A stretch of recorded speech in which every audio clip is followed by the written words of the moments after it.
Good evening. The regular meeting of the City Commission for Tuesday, the 12th of August, 2025 will come to order. Please join me in silencing your cell phones. Madam City Clerk, please call the roll. Commissioner Perrine? Here. Commissioner McGurk? Here. Commissioner Ashley? Here. Vice Mayor Martin? Present. Mayor Cleveland? Here. Thank you. So we've got quite a crowd tonight. If there's an empty seat next to you, would you raise your hand so we can fill it? There's a couple of guys in the back if you want. Otherwise, come on in and we'll do the best we can with what we've got. And now, Police Department Chaplain Sheila Turner will offer the invocation. Please rise and remain standing for the Pledge of Allegiance. Let us bow our heads and hearts unto the Lord. We thank you, Father, for allowing us to come together one more time this evening in this great city of New Smyrna Beach. We ask, Lord, that you have us to come together in agreement on what needs to be done tonight in decency and order. In Christ Jesus' name we pray. Amen. Thank you, Sheila. And now 8-year-old Callan Carlson, he's now entering the third grade, will lead us in the Pledge of Allegiance. He's a Burns SciTech third grader. His favorite things to do is fishing and football. His favorite subject is math. He wants to grow up and be an engineer like his father. Go ahead, Callan. I pledge allegiance to the flag, United States of America, and to the republic for which it stands, one nation, under God, indivisible, liberty and justice for all. Thank you. Thank you, Callan. Well done, and well done, Mom and Dad Carlson.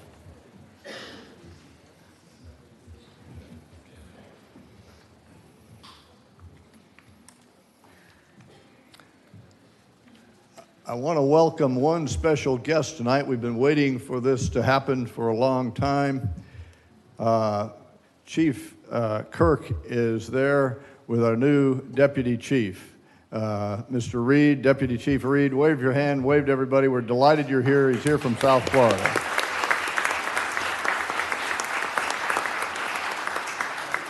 Thank you for coming, Bill. We're delighted. And you can just stand the whole meeting right there, all right? Just like the Chief. Mr. Manager, is there any changes to the published agenda? There are none, sir. Thank you very much.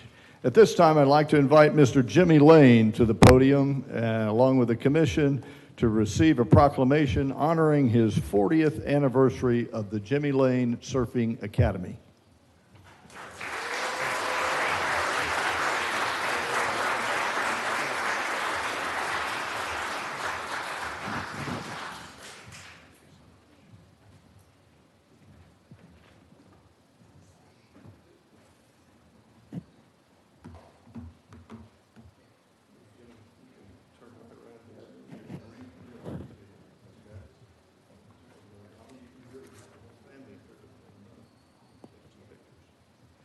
You're going to enjoy this. City of New Smyrna Beach, proclamation celebrating the 40th anniversary of the Jimmy Lane Surfing Academy.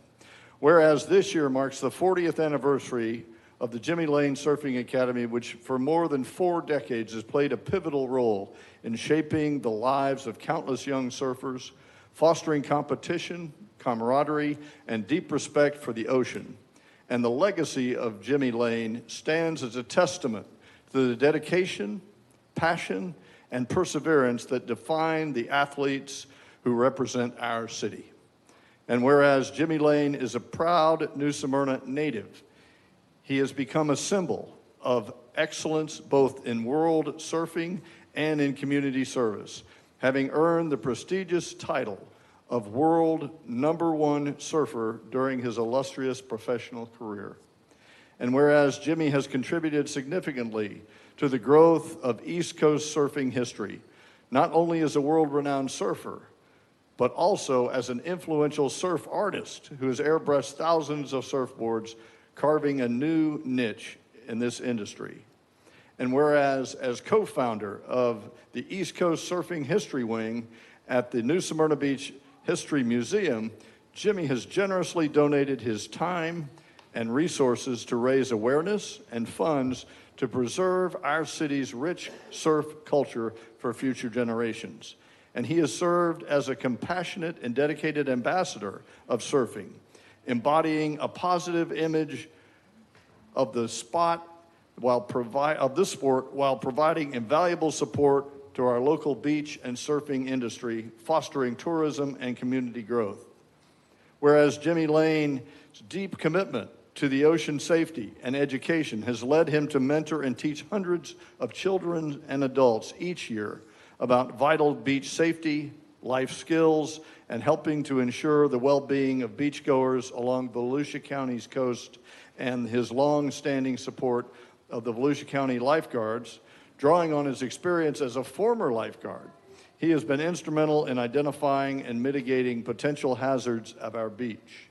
For more than 35 years, Jimmy has passionately led the Leisure Services Department summer camp surf program, instilling values of teamwork, competition, and courage in countless youth while raising critical funds for the department.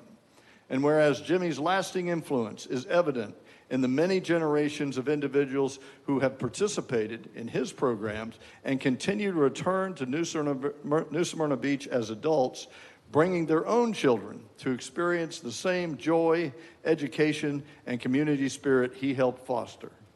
Now, therefore, I, Freddie Cleveland, Mayor of the City of New Smyrna Beach, on behalf of the City Commission and the citizens of New Smyrna Beach, do hereby recognize and celebrate the remarkable contributions of Jimmy Lane, Jimmy Fast Lane, in witness whereof I have hereunto set my hand and caused the seal of the City of New Smyrna Beach to be affixed this 12th day of August, 2025.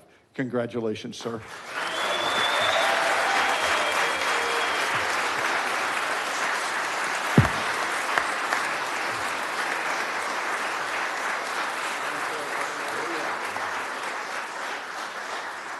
All right, Coach, teach us something.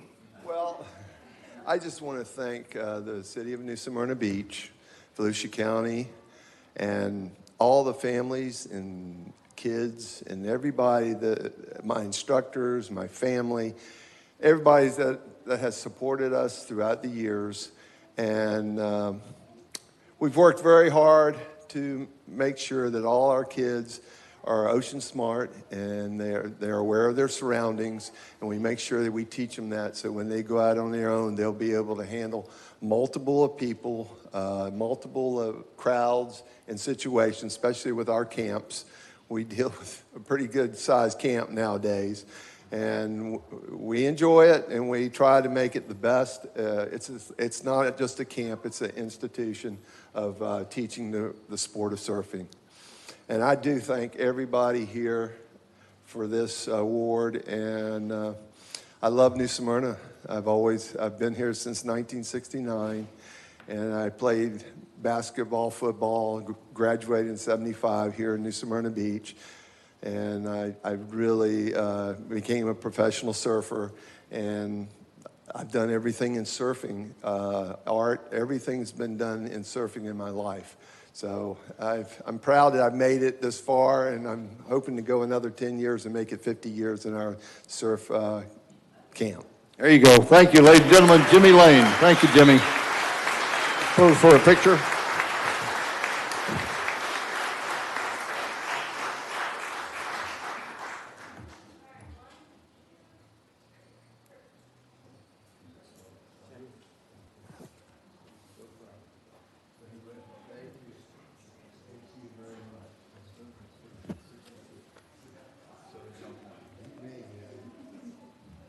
I want to give everybody one.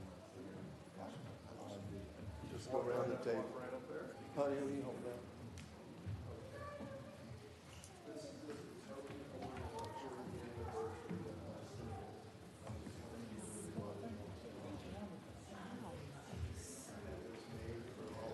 Thank you.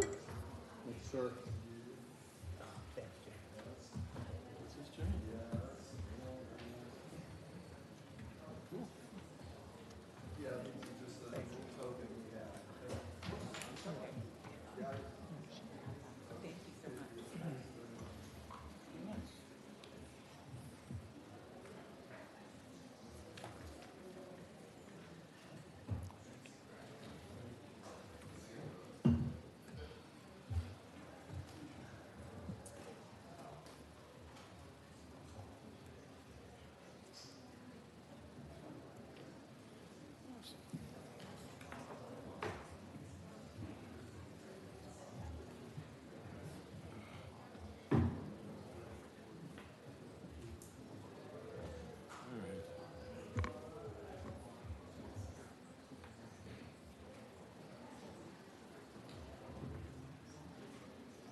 one of the thrills of being in New Smyrna Beach with a living legend like Jimmy Lane, who is so committed to our town and fosters the same values that many of us do on environmental stewardship and ocean appreciation and ocean safety. He's an amazing guy. If you ever get the chance, you'd see him painting every Saturday right outside the museum on his stand there, and have a chance to get some real history of New Smyrna Beach surfing.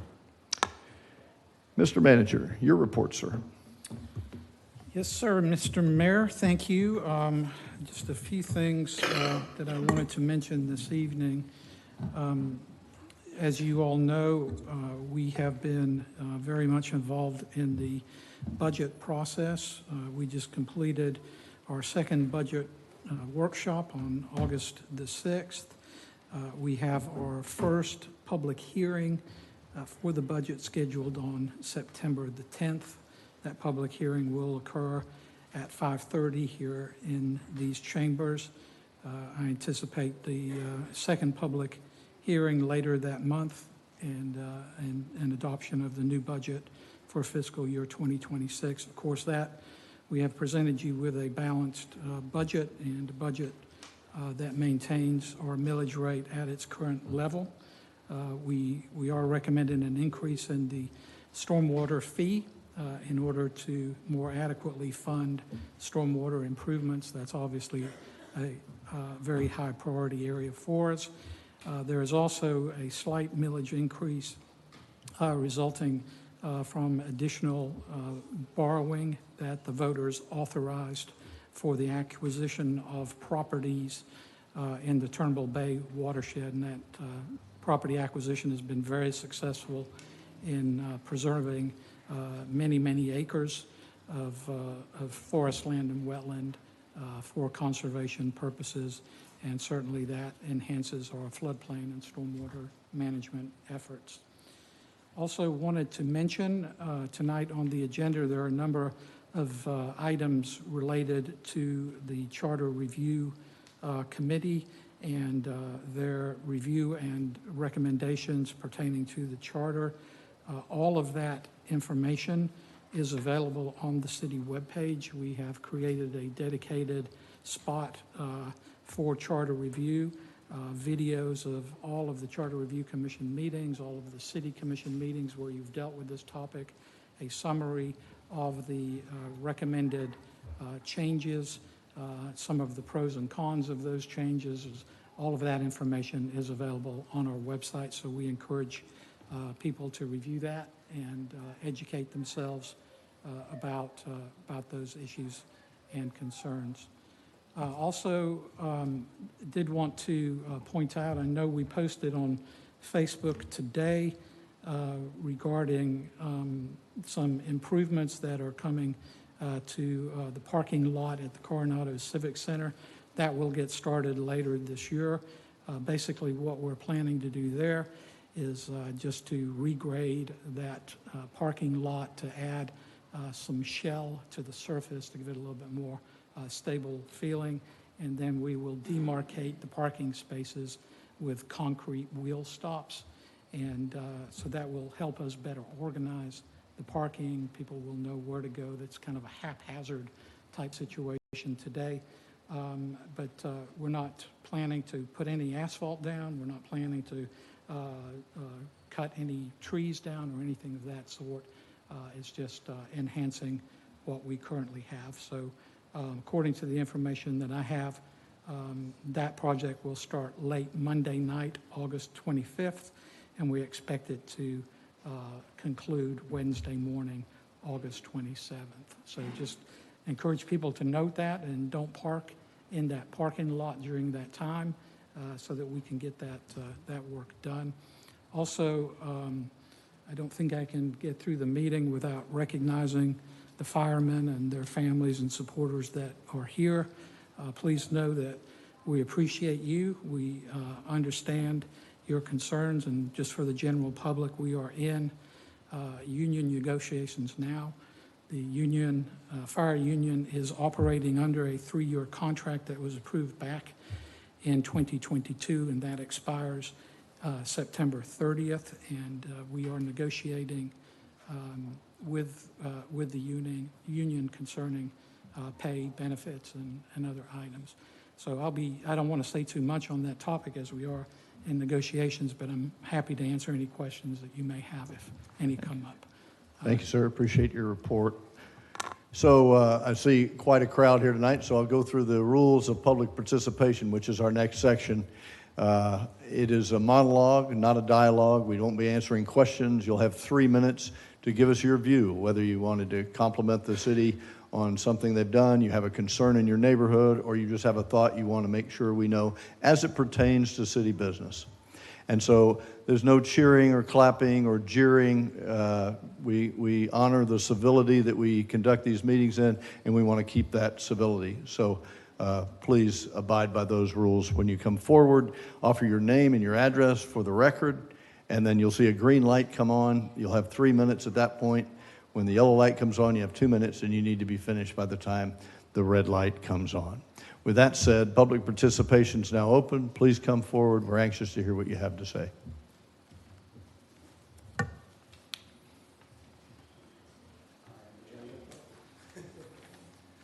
How y'all doing today?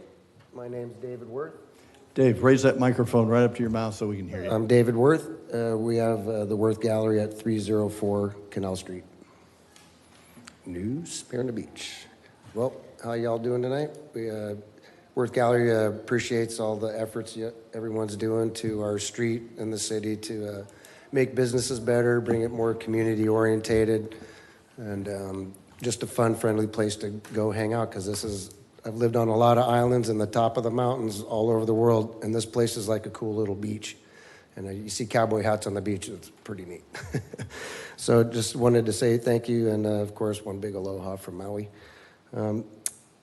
September 6th from 4 to 6 p.m., we're doing a dedication ceremony at the Worth Gallery, and we are donating the bench that's in front of there, the artwork that's on the bench. The city put the bench in, and we had some issues in front of there, and they put this beautiful bench in, and it's actually 560 square feet of concrete stone bench. Lots of stony parts on that. Painting straight lines on those are very interesting. It's a good thing I'm a sculptor, so I could deal with that. But we were just inviting everybody. We're donating this piece to the city of New Smyrna Beach and the people of New Smyrna Beach, because this is the type of bench. It's really bright, bold colors, if you've seen it there on Canal and Live Oak. I picked really bold colors so we can feel good when we sit on that bench. And that's a feel-good bench. It's a place where you can sit and enjoy creation. The river system here is an incredibly fragile ecosystem. Like I said, I fish and hunt all over the world. When I went fishing out here a couple years ago, the seagrass was really tough. So we decided to do something like this. We're raising funds for the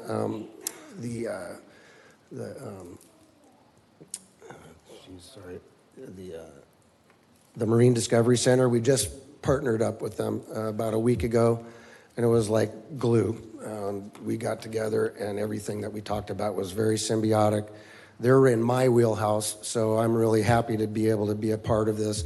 So all the funds we raised that weekend, we're donating a substantial percentage of those to the Marine Discovery Center, because we really dig the youth education, the restoration of the clam beds that are here, the seagrass. We're really all over that. So that's the biggest part of what we're doing. So we've invited all of you. The entire city's invited. We invited a lot of county council people.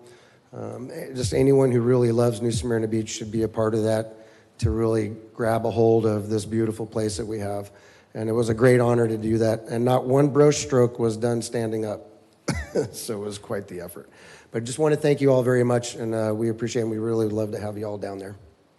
Thank you so Dave. much. Appreciate that. Thank you and Bobby for turning out tonight.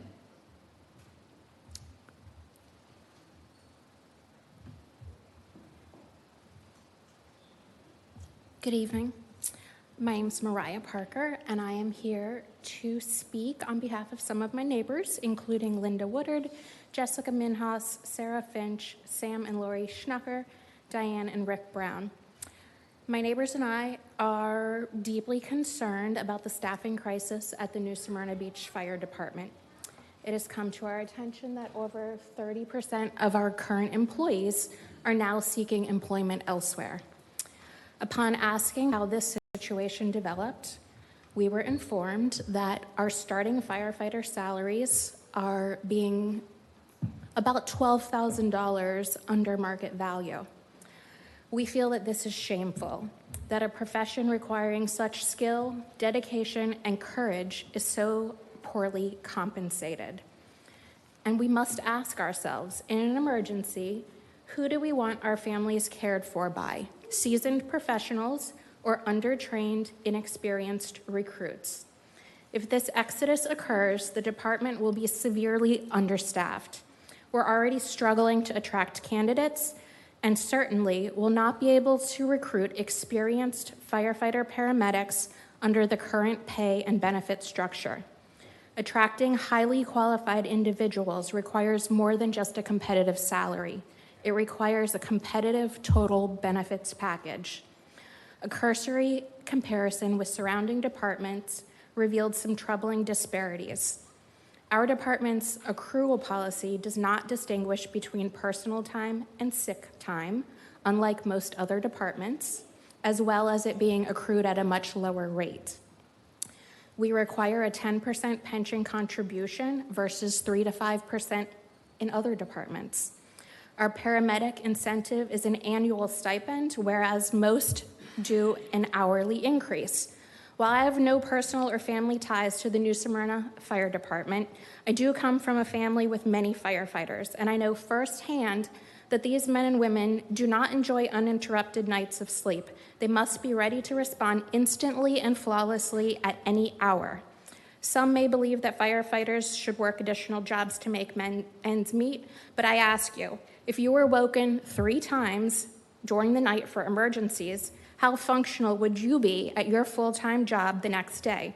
Professionals in life-saving roles should not have to work 2 to 3 jobs to simply survive. I strongly urge you, our commission, to address the firefighter compensation and benefits now before considering to vote on raises for yourselves. Our safety, our community depends on it. Thank you for your time, your dedication to preserving our community, and giving me this opportunity to speak. Thank you, Ms. Parker. Appreciate your comments. Anyone else for public participation?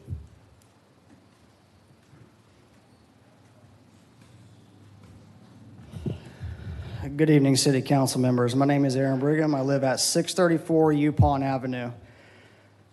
I'm the owner-operator of Turnbull Guide Service and a professional firefighter with the City of Lake Mary. I'm here to support the men and women of the New Smyrna Beach Fire Department and their efforts to secure fair pay and benefits.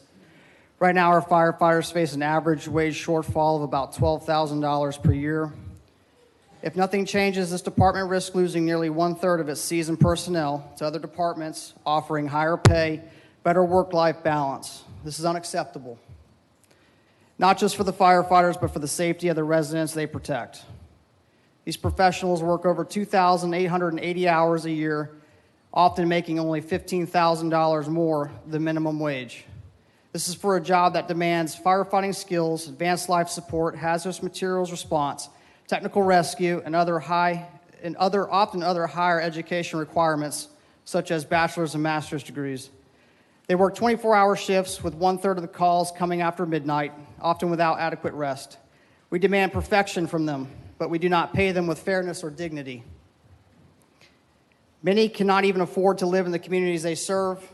It is time to close that $12,000 gap, tie raises to the consumer price index, and improve paramedic incentive pay to a minimum of $12,000 annually paid hourly. Just as my city did years ago, we realized the old stipend system was not within regulation and unfair.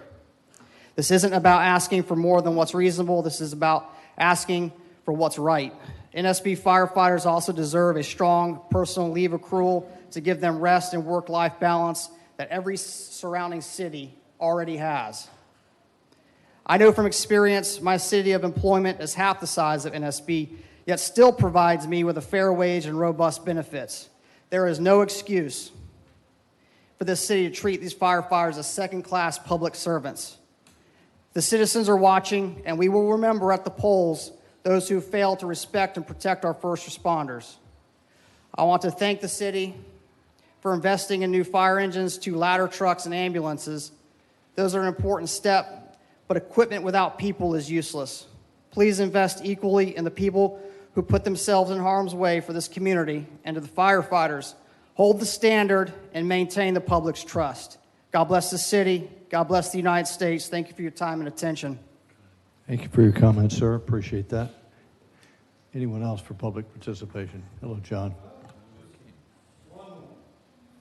Good evening, everybody. John Joaquin, 4617 South Atlantic Avenue. I want to also congratulate Jimmy Lane for 40 years of a legendary career. Both my daughters learned to surf from him over the summers we spent here before we moved here, so congratulations. I'm the outgoing chair of the Economic Development Task Force for the city, and I just wanted to say thank you for allowing me to serve.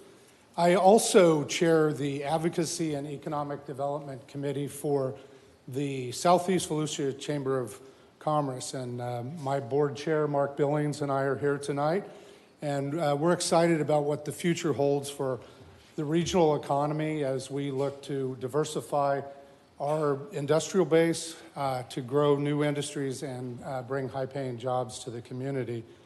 Also wanted to let you know that we have our 5th annual Economic Development Summit on October 23rd. I think that's a Thursday at the Bannon Center, and we look forward to seeing you there. It'll be a great event, and we'll discuss a lot of the issues that matter to our citizens and residents here in town.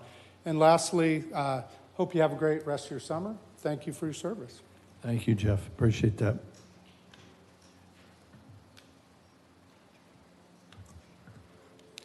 Good evening, members of the City Council and citizens of New Smyrna Beach. For those of you who may not know me, my name is Brandon Essig. I proudly serve as a firefighter with the City of New Smyrna for the past 10 years. I currently hold the rank of driver engineer, and I'm also a licensed paramedic. Tonight, several members of our department will speak with you. Our goal is to provide transparency, both about the critical work we do every day and the challenges we face, particularly regarding compensation in comparison to neighboring cities and cities with similar infrastructure. I'd like to speak specifically about the hours we work. Across most professions in the United States, including here in the city of New Smyrna, the standard work week is 40 hours, which equates to 2,080 hours a year. However, the men and women of the fire department consistently work a minimum of 56 hours per week, which equates to 2,912 hours per year. This is an 832 minimum, or 832 difference. We are the only department within the city operating at this level. As first responders, we fully understand and accept that our job requires sacrifice.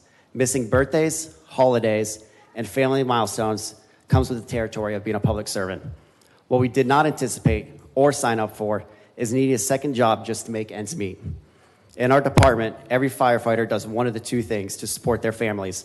They either pick up an additional 24-hour shift per week, or they work a second job.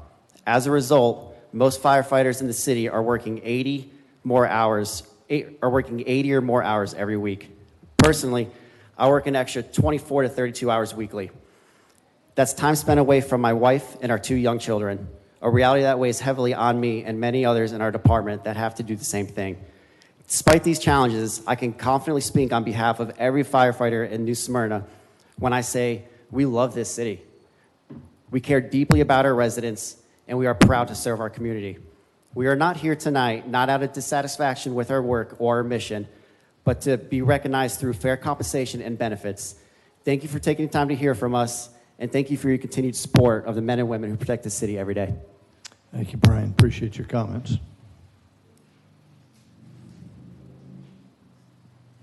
Hey there, I'm Jennifer Resch. I'm at 811 Old Mission Road. And tonight I'm coming to you not only as a resident of New Smyrna, but also a mother of 3 boys who are in 3 different schools in New Smyrna Beach, as your PTSA president of New Smyrna Beach Middle School, as your Kudos Pop Warner treasurer, as a local coach of soccer, cheer, and flag football, depending on the season.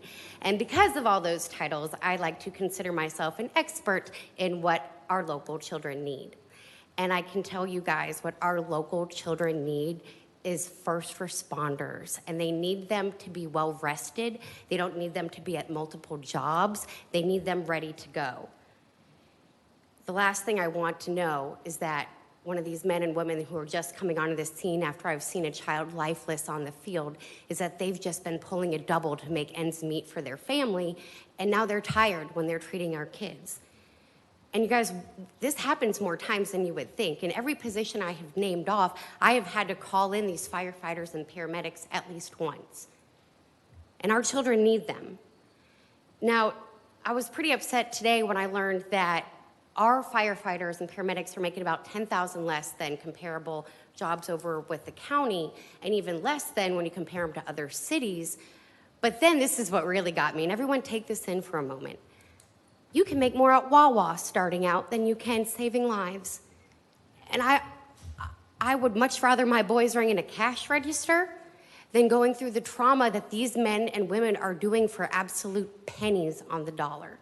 We are sending them into fiery car crashes. We are having them see things that they will never unsee and things that they will need therapy and their families to understand for years.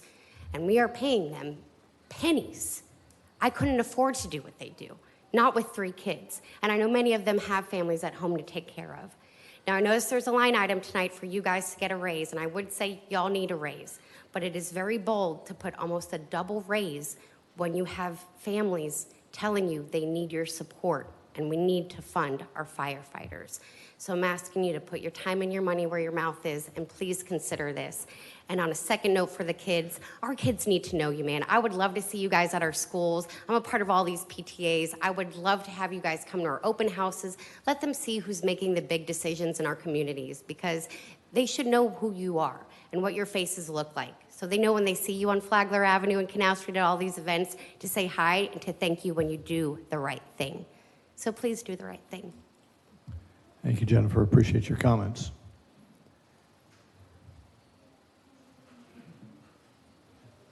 Good evening.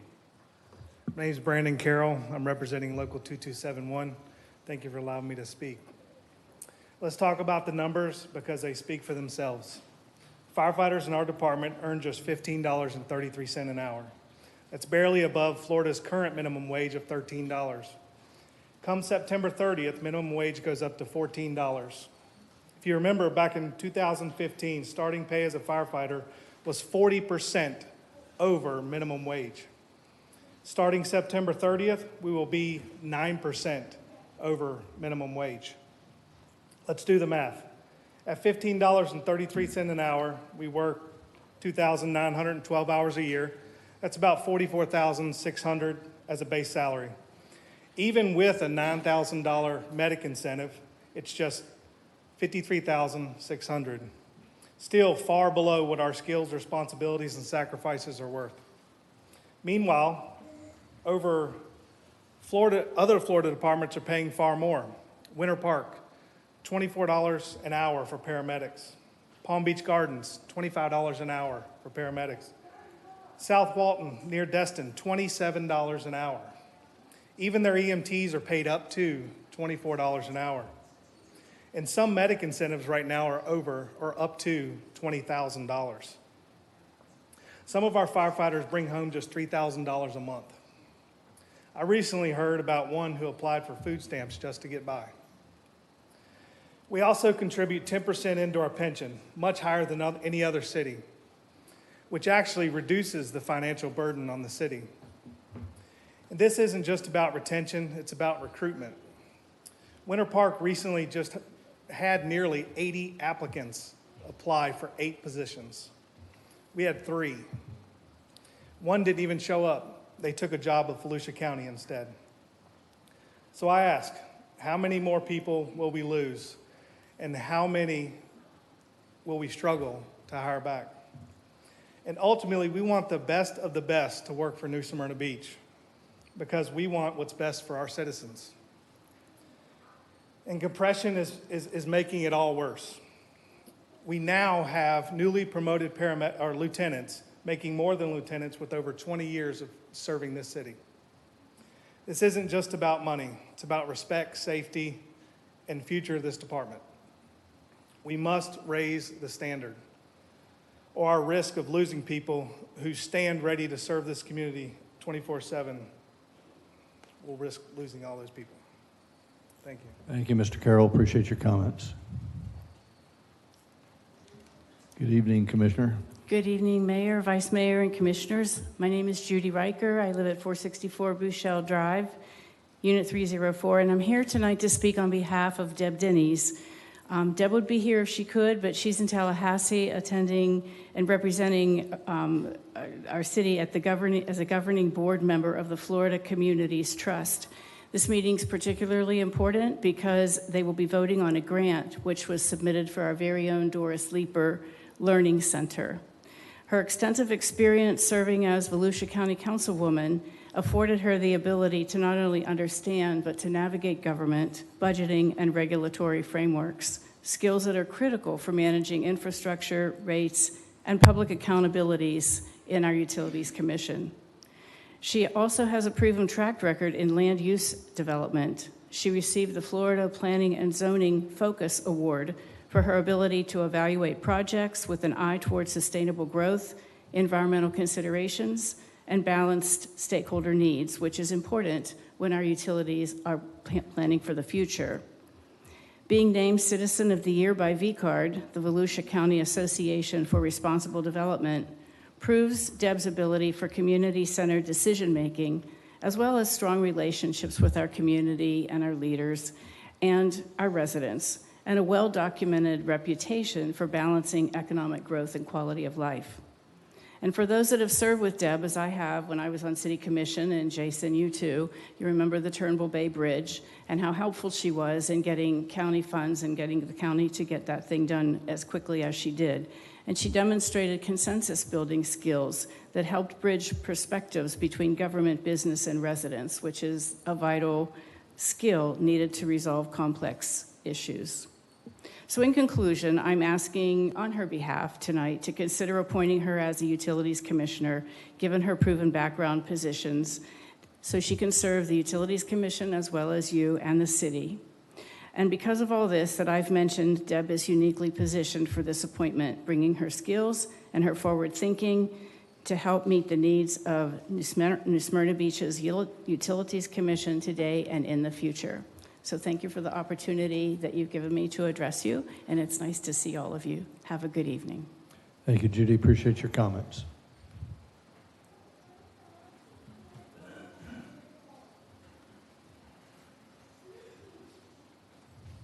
Hey guys, my name is Josh Powers. I live at 1444 South Glencoe Road. Good afternoon, Mayor, City Council, City Manager, and staff. Thank you for taking the time to listen and your continued commitment to the safety and well-being of this community. My name is Josh Powers, a third-generation New Smyrnan and a proud 7-year first responder for the city I was raised in and have chosen to raise my 2 children in. I stand here today on behalf of the firefighters and paramedics who serve this community every day. We protect a permanent population of over 30,000 residents, 35% of that number being over the age of 65. On weekends and holidays, that number can surge past 100,000 people, whether it's a structure fire, a vehicle accident, a water rescue, or a medical emergency. We're there when people need us most. This year alone, we're on pace to answer over 8,000 calls, a nearly 25% increase from last year. And as the city continues to grow with developments like Copper Creek, Venetian Bay expansions, and the future Deering Park, our call volume will continue to rise.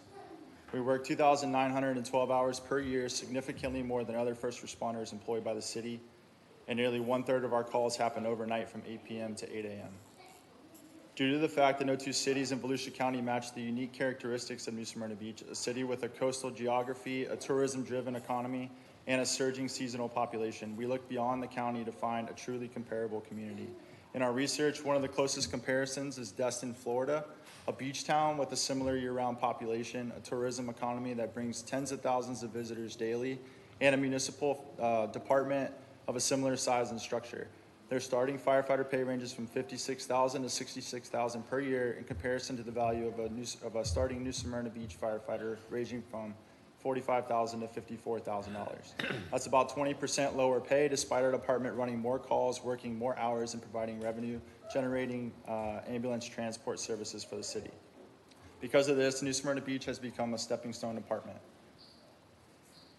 Our union came to the city at the start of this year with a pay and compression proposal, not to apply pressure by any means, but to give plenty of time to plan and budget responsibly. We acted early in good faith to help avoid the position we now find ourselves in. Unfortunately, it feels like our message has gotten lost in translation somewhere along the way, and that's why we're here today, to ensure our voices are heard and the seriousness of our concerns is fully understood. Our goal was and still is to work together on a solution that supports the future of New Smyrna Beach. And so I leave you with this. Are we building a fire department for the New Smyrna Beach we are today, or for the New Smyrna Beach we will be tomorrow? Thank you for your time and your leadership. Thank you, Josh. Appreciate that. Just stay up there for a second. If you're here on behalf of the fire department, would you stand, please, in the room? Thank you. You may be seated. All that to say, we're getting the message. We have the message. We've heard from neighbors. We've heard from firefighters in our town and other towns. And so we've heard what you have to say. So if you want to continue to come up with something new, if you have something different that we haven't heard, we'd love to hear you. But we have the message loud and clear of where you're coming from. So I want to thank you for turning out and let you know that your voices are heard. The perspectives of whether you're a spouse, whether you're a neighbor, whether you're not involved with the fire department, just a concerned citizen, we get it loud and clear. Thank you, Josh. Thanks for coming up. Good afternoon, Mayor, City Council, or City Commission, City Manager, and staff. I am going to share a different perspective. My name is Ashley Powers, and I'm here tonight not as just a member of the community, but as a proud wife of a New Smyrna Beach firefighter. You've just heard from my husband about the hours, the call volumes, the pay gaps. I want to share what it looks like from the other side of the door. My husband selflessly serves the residents of New Smyrna Beach 1/3 of the year. That's 1/3 of Christmas mornings, 1/3 of all school days, 1/3 of all family dinners he's not home for. After a sleepless night, my husband doesn't come home and collapse onto the bed. He comes home with a smile on his face, ready to be a dad to our 2 small children as I hurry out the door to work. These men and women don't just serve more days, they work nearly 1/3 more hours than standard full-time employees, logging over 2,900 hours annually, with nearly 1/3 of their calls coming after midnight. They come home exhausted, still carrying the smell of smoke in their gear, along with the knowledge that their job carries a proven higher risk of cancer.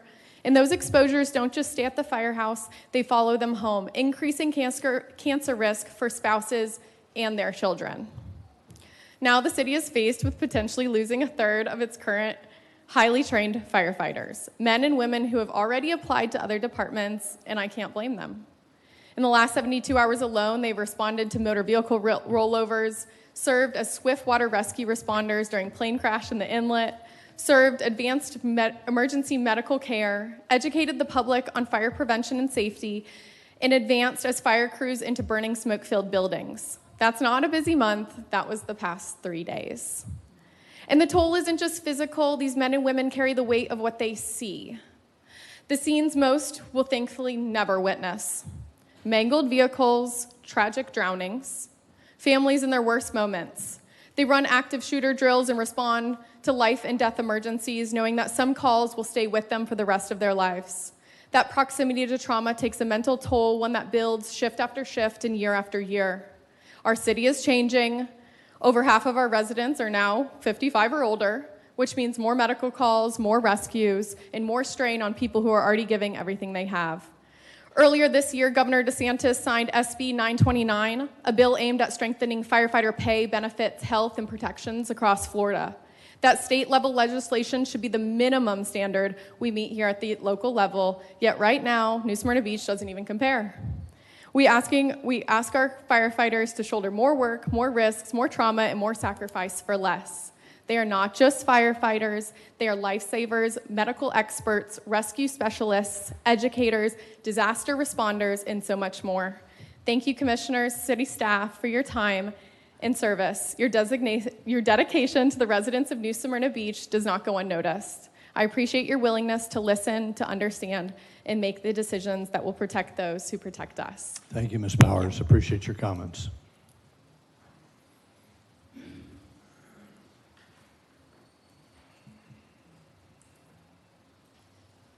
Hi, I do have, my name is Melissa Cole. I am a resident of 2820 Sienna View Terrace Court, and I do have a little bit of a different perspective. I have a whole speech, a lot of it was already, been stated. Thanks, Melissa. But what I really want to speak to the fact is that I do work in the healthcare sector. Being that I work in the healthcare sector, I service the senior community.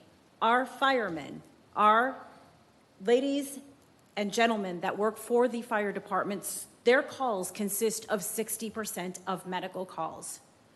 I have seen them in action firsthand. I have seen them in action and their compassion and professionalism and how they handle and their training and what they have done for the people that they are called out for. I want you to think of the complicated disease processes. Our senior community consists of 35%, our entire population in New Smyrna Beach consists of 35% of seniors.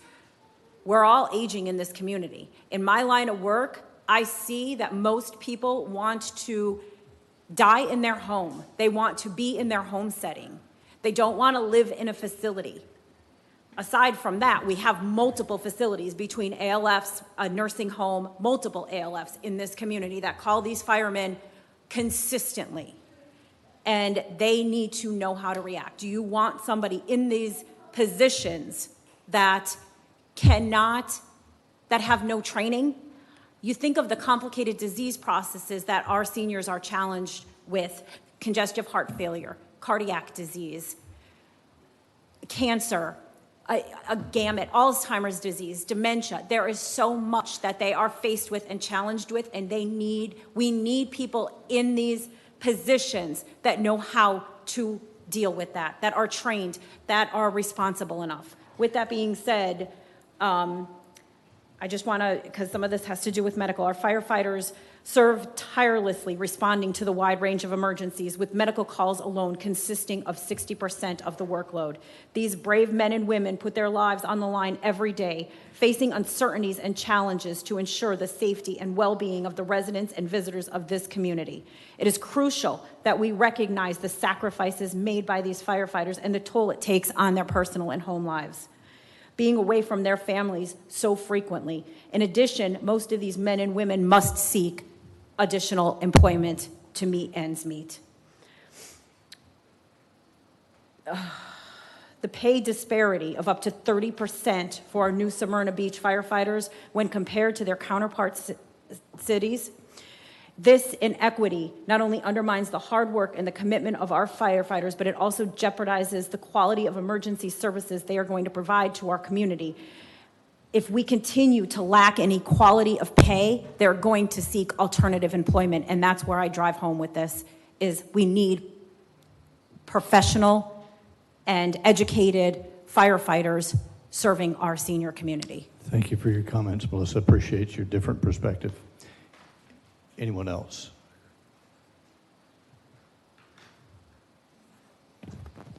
Good evening, Commissioners. My name is John West. I work for the City of New Smyrna Beach Fire Department.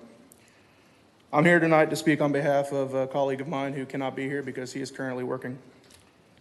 Hello, my name is Adam Sarwi. I'm a lieutenant paramedic on Engine 52 at our beachside station. Thank you for giving me the time to speak tonight. In my short time, I want to communicate something of a personal nature first. One of my most important things I can say is simply that I love this job. I'm proud to work for this department. I feel confident that if you were to ask my peers if I enjoyed working here, they would affirm without hesitation. I genuinely look forward to coming to work and serving alongside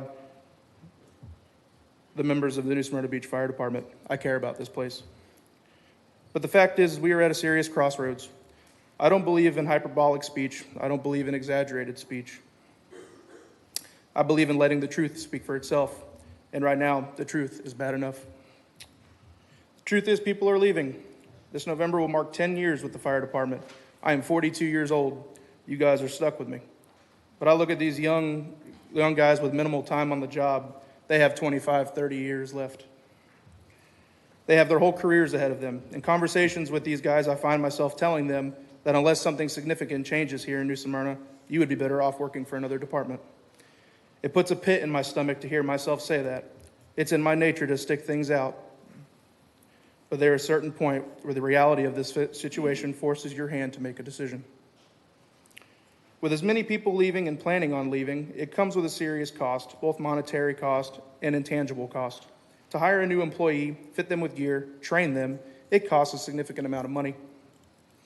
All of that money is thrown out the window and passed on to the next department when the person leaves, just to be back to square one with a new employee. If enough firefighters leave in a short period, there are immediate operational consequences. We recently brought on a second ambulance to better service our community. Alongside were 10 new hires to staff it. There is a danger in having too few employees to staff that unit with the possibility of shutting it down, a major step backwards. There are intangible costs with this many people leaving. After 10 years, I feel like I am more the valuable employee because of the things that I have picked up along the way. I know where that little dirt road is in my district. I know the medical history and baseline mental acuity of that elderly patient that I run on. I know the particular temperament of the fire engine I operate out of. These are things you can only gain from experience that is lost when you leave another department, experience that takes years to earn. I implore you to consider providing for these great men and women the compensation they deserve, and frankly, the compensation they can receive readily in most neighboring departments. The citizens of this beautiful city deserve the best. Let's provide it for them. I want to thank you for your time. Thank you, John. Appreciate your comments from your friend. Mr. Chairman, Chairman of the Utility Commission, Mr. Davenport. Good evening, sir. Buddy Davenport, 106 Grandview Drive, New Smyrna Beach, Florida. Mayor, I just wanted to tell you and the commissioners, thank you so much for the honor to sit on the Utilities Commission for 9 years. We accomplished so much, and when I got over there, I made a couple of calls after my first 2 meetings and said, what have y'all gotten me into over here? It was pretty interesting. There was zero communication with this unit over Utilities Commission and City Commission. I couldn't figure out what was going on. I figured it out, and we got it turned around. I can assure you, going out as your chairman, working with the boards that I've worked with, had some great boards. Bill Biedenbach, chairman, Lee Griffin, Jack Holcomb, just some really wonderful people that are passionate, like you guys and girls are, about this community. So it's been an honor, been a lot of hours, a lot of workshops we spent together. And I want to tell you, it was an honor to be in Palm Beach last year with about 1,500 people. The Florida Municipal Electrical, FMA, whatever, the head of all utilities, 1,500 people. Big ballroom, huge screen. And there we were, New Smyrna Beach Utilities. Number 2 in the state, one of the best run utilities, got all the accolades, all the awards. Ephraim, Joe Bunch was there, and just, it's really, really come a long ways. I can assure you, stepping down with my current board that we have, I'll have my last meeting coming up this month, or next month. No, this month. It's in great shape financially. The employees are happy. Everybody's happy over there. So you've got a difficult decision tonight. You got some qualified people. And I just want to tell you, it's so important to pick the right people to go over there so we can keep working together with this relationship that we have. And it's going real good. And I appreciate you. Thank you. And I hate that you can't reappoint me. To be honest with you, I'd have served again. Thank you very much for the opportunity. I'll represent us well, though, as the chairman, the first time, real quick, 98 years in Volusia County, They've never had a chairman of the Florida Inland Navigational District. I'm your first one. Quite an honor, really. Thank you, Governor Ron, for appointing me to that position. Thank you all. Good luck. Thank you, sir, and thank you for your years of service.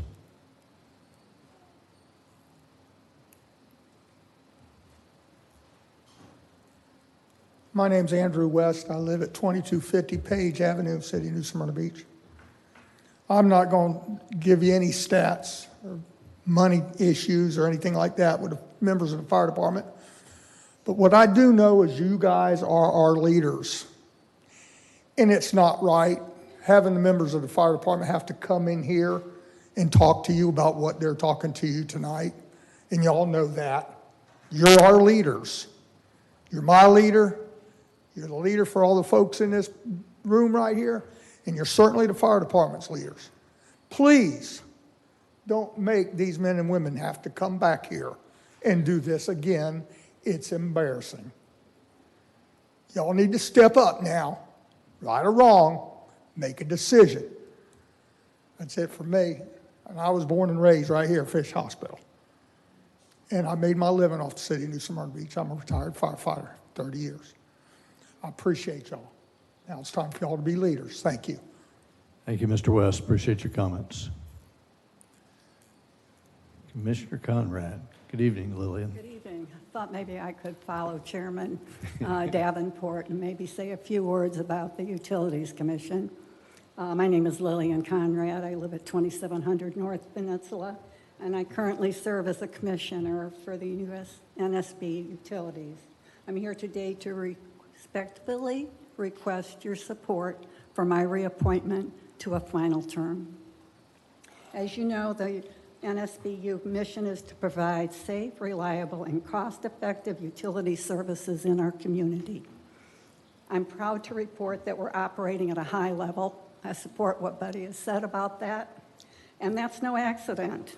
It's the result of strong policy, sound oversight, and a commitment to accountability. Commissioners are charged with guiding NSBU's strategic direction and ensuring management delivers results in line with our founding principles to serve the best interests of our customers and the entity itself. That's not just good governance, and it just doesn't happen by accident. It's a requirement. We run NSBU as a business that demands financial and planning expertise. Right now, we're navigating several major initiatives. Our triennial rate study is underway. NSBU consistently delivers excellent service at low rates in Florida. And this study helps us maintain our edge. Our capital plan calls for $150 million in infrastructure investment over the next decade. It's a lot of money. To fund this, we're preparing a $110 million municipal bond offering, which is critical for the long-term sustainability of the city's utilities. We're also reviewing the Western Utilities land, a complex issue with significant implications for our customers in the city. NSBU succeeds when its leadership is steady, informed, and focused on the public good. I understand these responsibilities and bring the experience needed to meet them, and I'd be honored to continue serving. Thank you for your consideration. Thank you, ma'am. Appreciate your comments. Mr. White, good evening. Good evening, Commissioners. Thanks for having me. Brian White, 2464 Lydia Way, New Smyrna.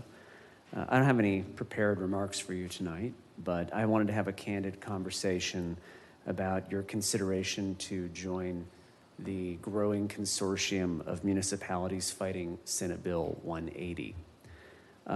We know several months ago we were here having a very spirited debate about Deering Park, and as much as I might not agree with what ultimately happened, I do acknowledge that it was home rule that made it possible for that decision to be made.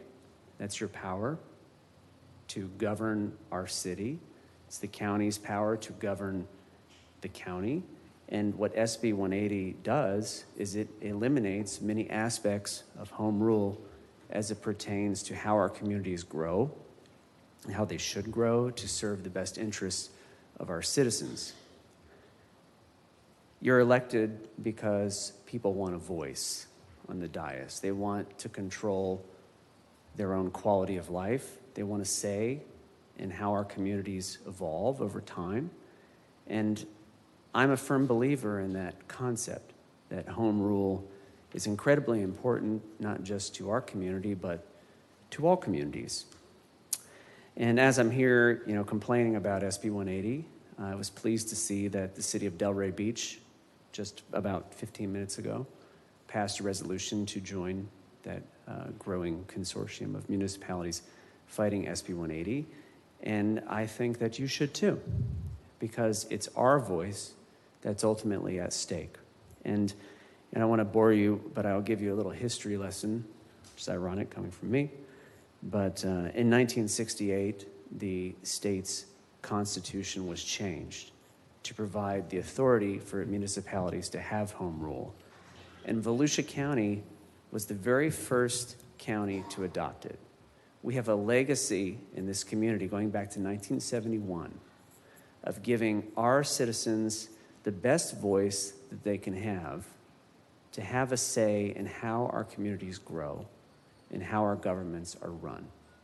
And it's my belief that you have a responsibility to fight for that voice, and I hope that you do. Thank you for your time. Thank you, sir. Appreciate your comments. Anyone else for public participation?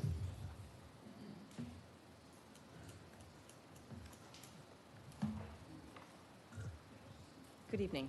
Catherine Pante. My address is protected. Good evening, Mayor and Council members. Thank you for allowing me the opportunity to address this commission on SB 180. As you know, SB 180 significantly hinders our ability to make essential land use decisions, crucial decisions that protect public safety, public health, as well as community resilience and respect for our constitutional governance. SB 180 has raised serious constitutional issues, especially related to violation of single subject rule and title requirements, impairment of home rule authority, unfunded mandate without important state interest finding, and arbitrary classification of government entities. We need to protect our ability to enact local ordinances in response to local conditions, whether it be environmental, development-related, or plan for weather-related events. We have a constitutional obligation and right under home rule to manage growth, zoning, and resiliency on behalf of New Smyrna Beach residents. I believe the more strategic route to take is litigation, as our emails and phone calls of opposition to this bill were ignored. In closing, I respectfully urge the City Council to consider passing a resolution to join a class action litigation spearheaded by the firm Weiss, Saratoga, Helfman, Cole, and Bierman. The City of Delray Beach, well, they were recommending a yes vote, but it's been confirmed 15 minutes ago that they did vote yes for their resolution. And that's all I have for SB 180, but I did want to add, in reference to the firefighters, I worked for the City of Daytona Beach as a police officer for 24 years, and not only do I feel that they're short in their pay, but I also feel it's a disservice to the residents to only have 3 firefighters staffed on a truck when the national standard is 4. The City of Daytona Beach has 4 firefighters per engine and 4 firefighters per ladder truck and 2 on their rescue vehicles. Please consider giving them a raise and maybe increasing staffing for the safety of the residents and the firefighters. Thank you. Thank you, Catherine. Appreciate your comments. Anyone else? Mr. Blovac. Good evening, Joe Dluback, Venetian Bay Homeowners Coalition. Just want to touch on a few things, change the subject a bit. Number one is tonight's agenda package was 900 pages long, something that's delivered to everyone a few days before the meeting. I know it must be difficult for you. It's impossible for us as citizens to do that. One of the issues that we have is probably mechanical or electric, and that is every time you go from one agenda item to another, you have to reboot the whole 900 pages again. I hope your system works better than that. Secondly, just a couple of comments about the charter, specifically the term for the mayor from 2 to 4 years. Probably the reason that it was initiated in the beginning, by doing the change, you are usurping the control of the city by its primary customers, the residents, the citizens here. Secondly, there is also another item dealing with salary. I continue to profess that the requirements ought not to be based on salary, but should be based on total compensation, which is a more fair standard. I certainly we applaud that, in fact, individual items are on the ballot as such rather than a total package as before. And lastly, I want to talk about the last item on the agenda, which happens to be your discussions and voting on whether or not to join SB, the case against SB 180. I don't know if here's a wild, wild west story again. I don't know if you guys have been out in that direction, but there's a thing that we are now faced with, and that's called the I-95 Pioneer Trail interchange. That is a total destruction of all of the wildlife and environmental factors that we have come to enjoy and live. Why? Because those have been waived. If this city is in fact have that as one of its principal goals to address that, we do that because we purchase property to remain that way.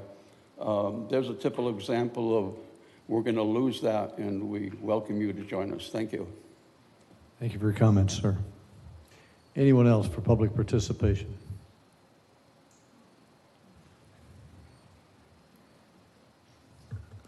Hi, Harley Cooper, 643 Middlebury Loop. Couple things. I appreciate hearing in the city manager's report the details about I call it the Flagler Avenue parking lot with what regards to how that's going to be done. I appreciate the approach is not going to be to pave it. I think that whereas I'm also a New Smyrna native, born and raised here, I don't see it as big of a problem as some people have. I do understand the problems that come with it. So I like that approach, as long as the plan remains throughout the idea of keeping the trees there, keeping the wildlife there, and just having the one-way in and out parking lot. That makes a lot more sense. So I appreciate that approach. Also, on the agenda tonight is to purchase the 2 tracts of land for the Turnbull Creek watershed. Long overdue, in my opinion, and certainly needs to be protected, not just for those of us like myself who live on the watershed, but for all of New Smyrna. I don't think enough people quite understand how big of an importance that waterway is. I didn't realize how many firefighters were going to be here tonight, so I didn't want to go first ahead of them because I feel like that's super important. I'm a condo and HOA manager myself here in this town. I have to call those firefighters on a daily basis. I recognize what they do to keep all residents of New Smyrna safe, and I recognize what goes into budgeting. It's easy to say those folks need a raise, and they do need a raise. I also understand that by doing so, taxes would, for everything there's a reaction, right? And I for one, am more than willing to see an increase in order to pay it forward to those public servants in that regard. So that was all that I had for you guys. Oh, and one more thing. I do plan to put in a nomination for the Historic Preservation Commission vacancy if there is. Again, just from a lay position, my background is not in engineering or anything that would be to those regards, but I do have a very vast appreciation for it, and I understand the value of it. Thank you, Harley. Appreciate your comments. Good evening. How you Well, doing, hello, everybody. Nice to see everyone, and thank you so much for allowing this time to speak a little. I just wanted to say thank you so much on behalf of the arts organizations in New Smyrna. My name is Kayla Bartolucci Kawaloku. Private address is protected, but I'm here representing the Artist Workshop of New Smyrna, our oldest arts nonprofit, located at 540 Barracuda Boulevard and 115 Canal Street, our gallery on Canal with the Chamber of Commerce.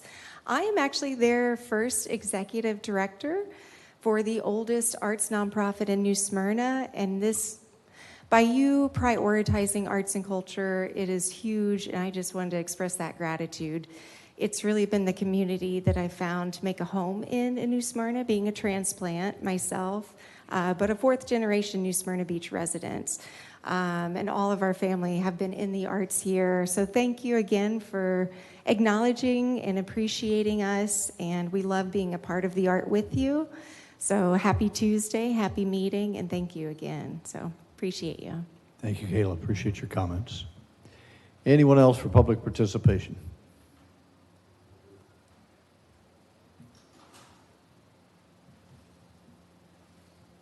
How y'all doing tonight? My name is Ben Walker. I'm a lieutenant with Port Orange Fire Department. I heard you guys say that you got loud and clear everybody's message as far as the citizens, the firefighters. Just wanted to give you guys something that maybe you didn't hear. You hear a lot of talk about pay. The bigger talk is about retention. These guys are talking about leaving. There's nothing more valuable than the firefighters that you have on your truck. The experience, the training. I've run the calls with these guys. Fires, cardiac arrest, rollovers, they're top notch. You're gonna put a brand new guy on that truck that's gonna make him bottom of the barrel pay.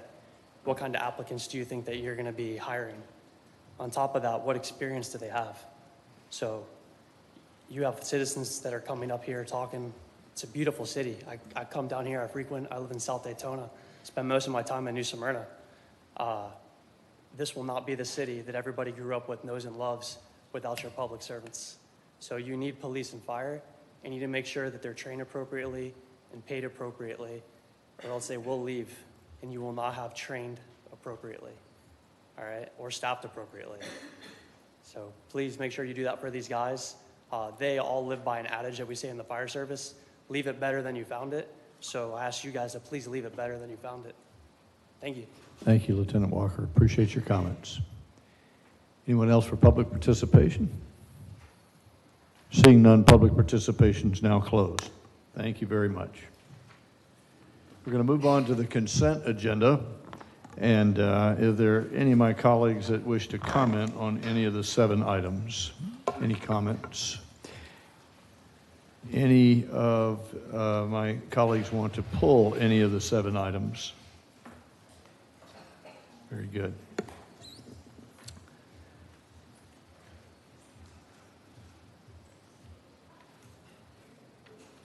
Chair would entertain a motion to adopt the consent agenda. So moved. Have a motion Second. and a second. Madam City Clerk, please call the roll. Vice Mayor Martin. Yes. Commissioner Perrine. Yes. Commissioner McGurk. Yes. Commissioner Ashley? Yes. Mayor Cleveland? Yes. Thank you. Okay, the consent has been approved. And so we'll move on to administrative and new business items. Madam City Attorney, your report, please, regarding the Charter Review Committee.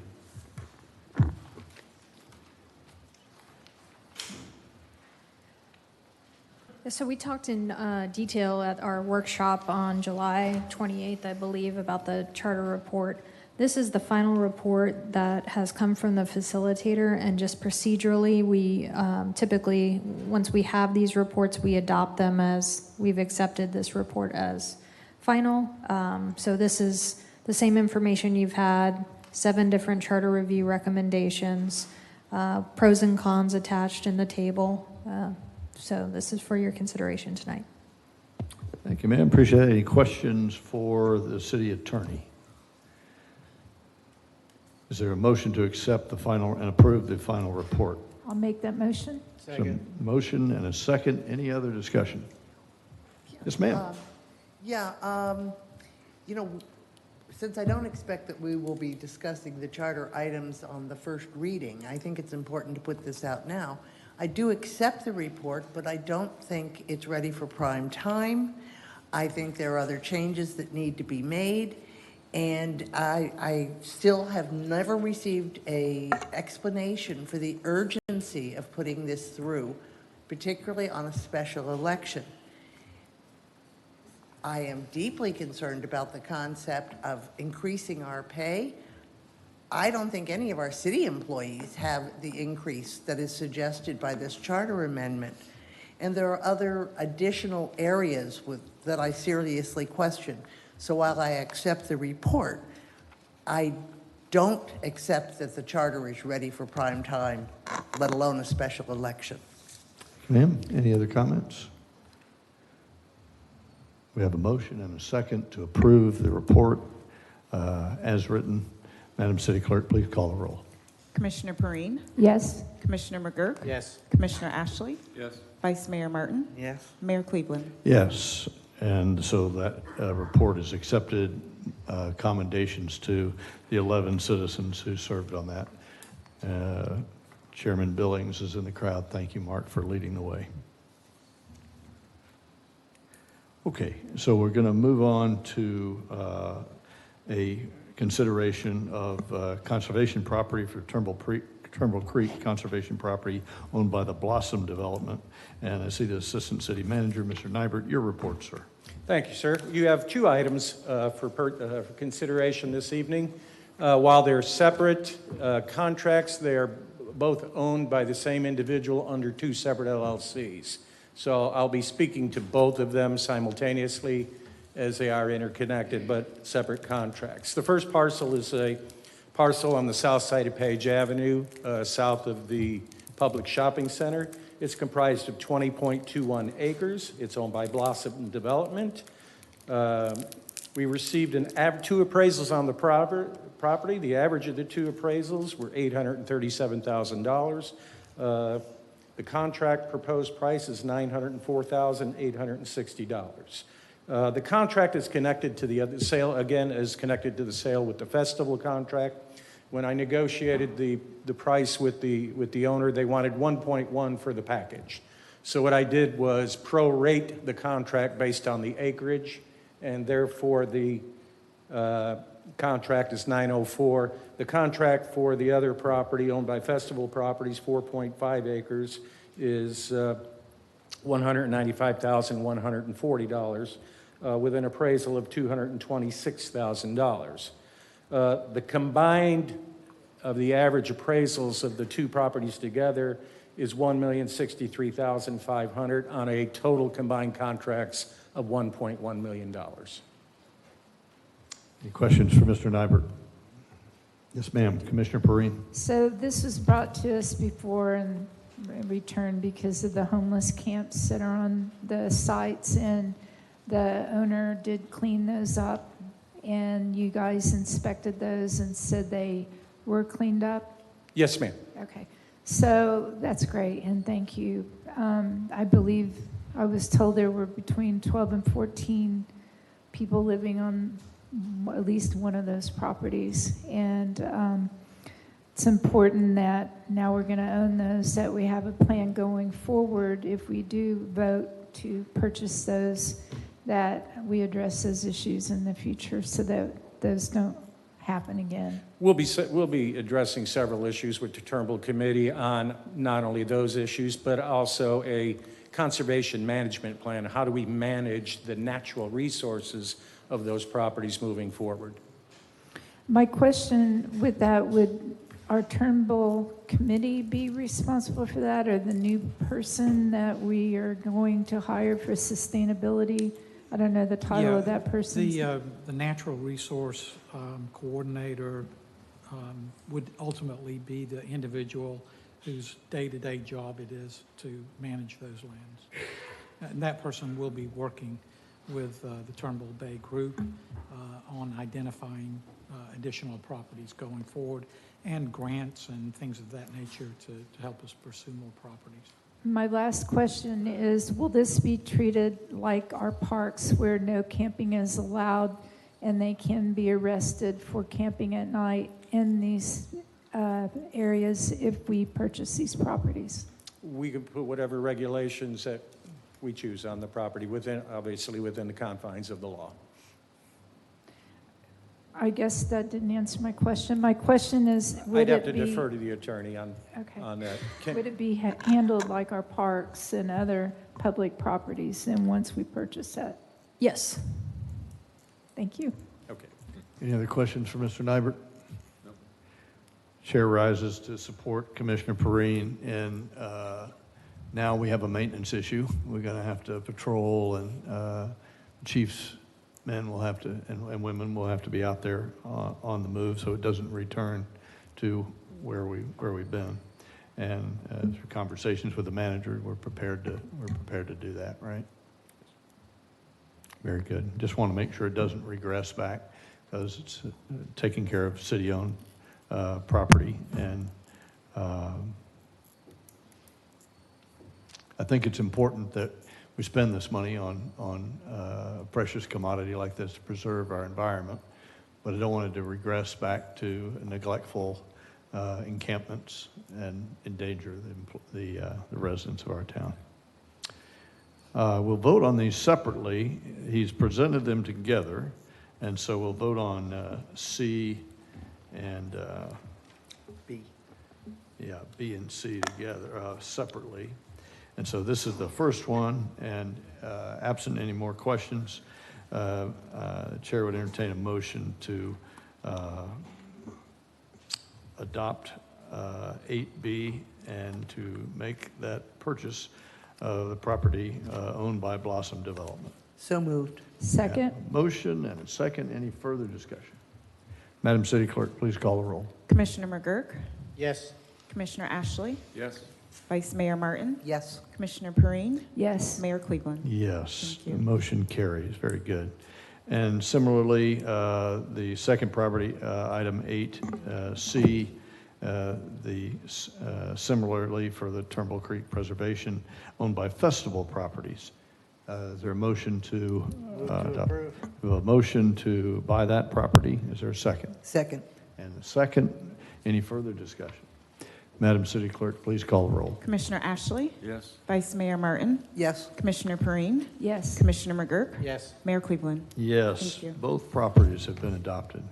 So we're going to move on into Section 9, which is quasi-judicial hearings. A public hearing will be conducted to consider the adoption of Ordinance 4025, which would, if approved, a small-scale comprehensive plan amendment by changing the future land use category from industrial mixed use to industrial on approximately 0.59 acres of land located at the southeast corner of South Myrtle Avenue and West 7th Street.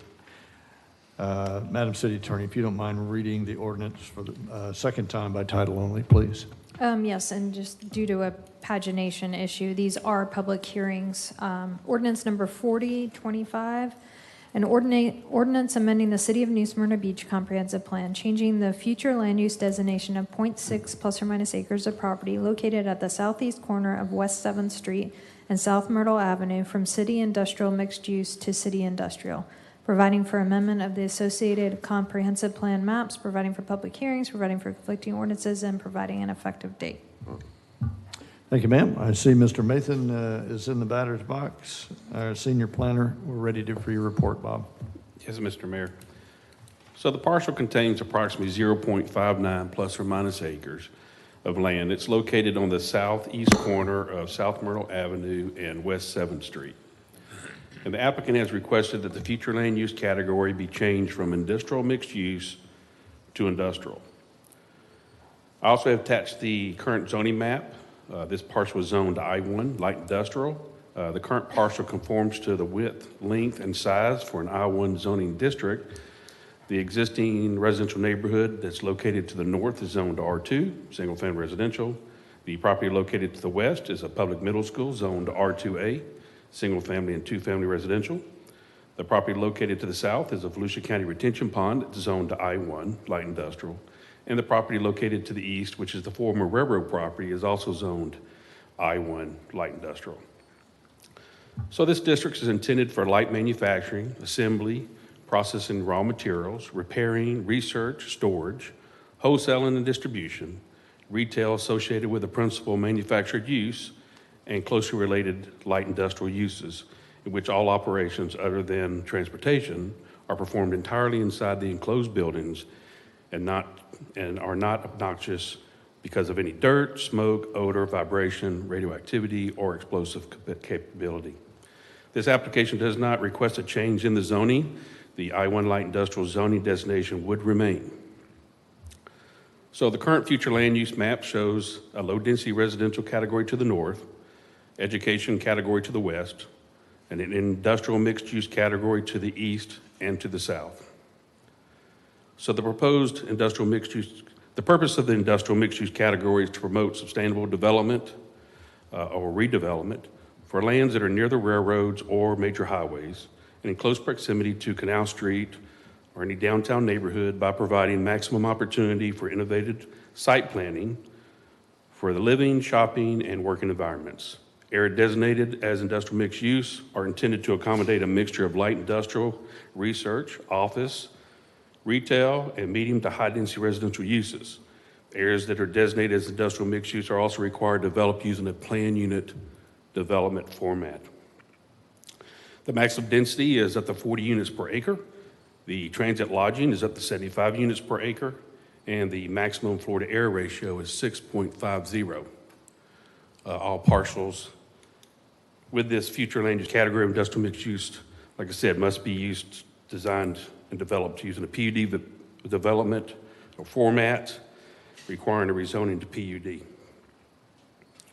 So the planning department has provided a proposed future land use map that would show that this parcel, if the new category is approved by the City Commission, the industrial future land use category is designated for activities predominantly connected with manufacturing, assembling, processing, packaging, research, or storage of products. Adequate buffering should also be provided in the industrial and residential areas. Landscaping and parking would move the proposed building further to the south and east away from the existing residential properties. Also, the floor to area ratio for industrial is only 2.0. So what are the differences? So the differences are currently the industrial mixed use future land use category, as stated earlier, is up to 40 units per acre, and this property would be 24 units. Up to 75 transit lodging units per acre, which would be 44 units, and they also would be a maximum floor area of 6.50. And the proposed industrial future land use would be no dwelling or transient lodging density. Also, the floor to area ratio would be reduced to 2.0. So the applicant has provided a conceptual plan for a single-story building to be located on the south and east of the property, which would be the furthest point from the residential zone neighborhood to the north. And as you can see in this enlarged section of that conceptual plan, access to the site could be from South Myrtle Avenue and West 7th Street. Parking would be provided along the West 7th Street, and landscape buffers would be located along all property lines, and stormwater retention would have to be designed and approved by the city engineer. So under the land development regulation of section 305.01, paragraph C, subparagraph 1, the planning department is tasked to verify if the request would be consistent with the city's comprehensive plan and the land development regulations. So under the land development regulations of section 504.02, the I-1 light industrial zoning district would be compatible with the proposed future industrial future land use category. Also, the I-1 light industrial zoning has permitted uses that would be consistent with the intent of that industrial future land use category. So the planning department also researched the city's comprehensive plan and found the consistency under element 2, future land use, and element 15, economic development element. The following goals would be support the request was under future land use element goal number 2, objective number 1, objective number 2, and under the goal number 4, objective number 1, and of course also the economic development goal as well. So the property owners agreed to record a declaration of restricted covenants on this property that would eliminate some of the permitted uses that would be allowed under that existing I-1 zoning district. The following permitted uses that would be eliminated under this covenant would be adult entertainment establishment, animal hospital with kennels, automotive repair, boat building repair and sales, machine shops, paint and body shops, recycling centers, and service stations. So in summary, the applicant has requested change the future land use category from industrial mixed use to industrial, and after evaluating the merits of the application, the planning department recommends that the City Commission approve the requested decrease in overall density and the reduction of the floor to area ratio by changing the future land use from industrial mixed use to industrial. Also, at the regular scheduled meeting back on June the 2nd, the Planning and Zoning Board voted 5-0 to also give a positive recommendation to the City Commission to change the future land use to industrial. And that's a summary of the staff report. Subject to any questions the Commission may have. Also, the applicant is also present tonight to answer any questions. Excellent. Thank you, Robert. Any questions for Mr. Mitten? Yes, ma'am. Commissioner Martin. In the future land use documents that I have, it mentions that this specific area is a Brownsfield. Has that been taken into consideration? As this particular area of Brownsfield? That's what it says in the southwest neighborhood for the future land use document that I have. Okay, I don't have that document in front of me, so I'm not sure which document you're referring to. Future land use that I received in part of the comprehensive plan when I first joined the commission. Okay.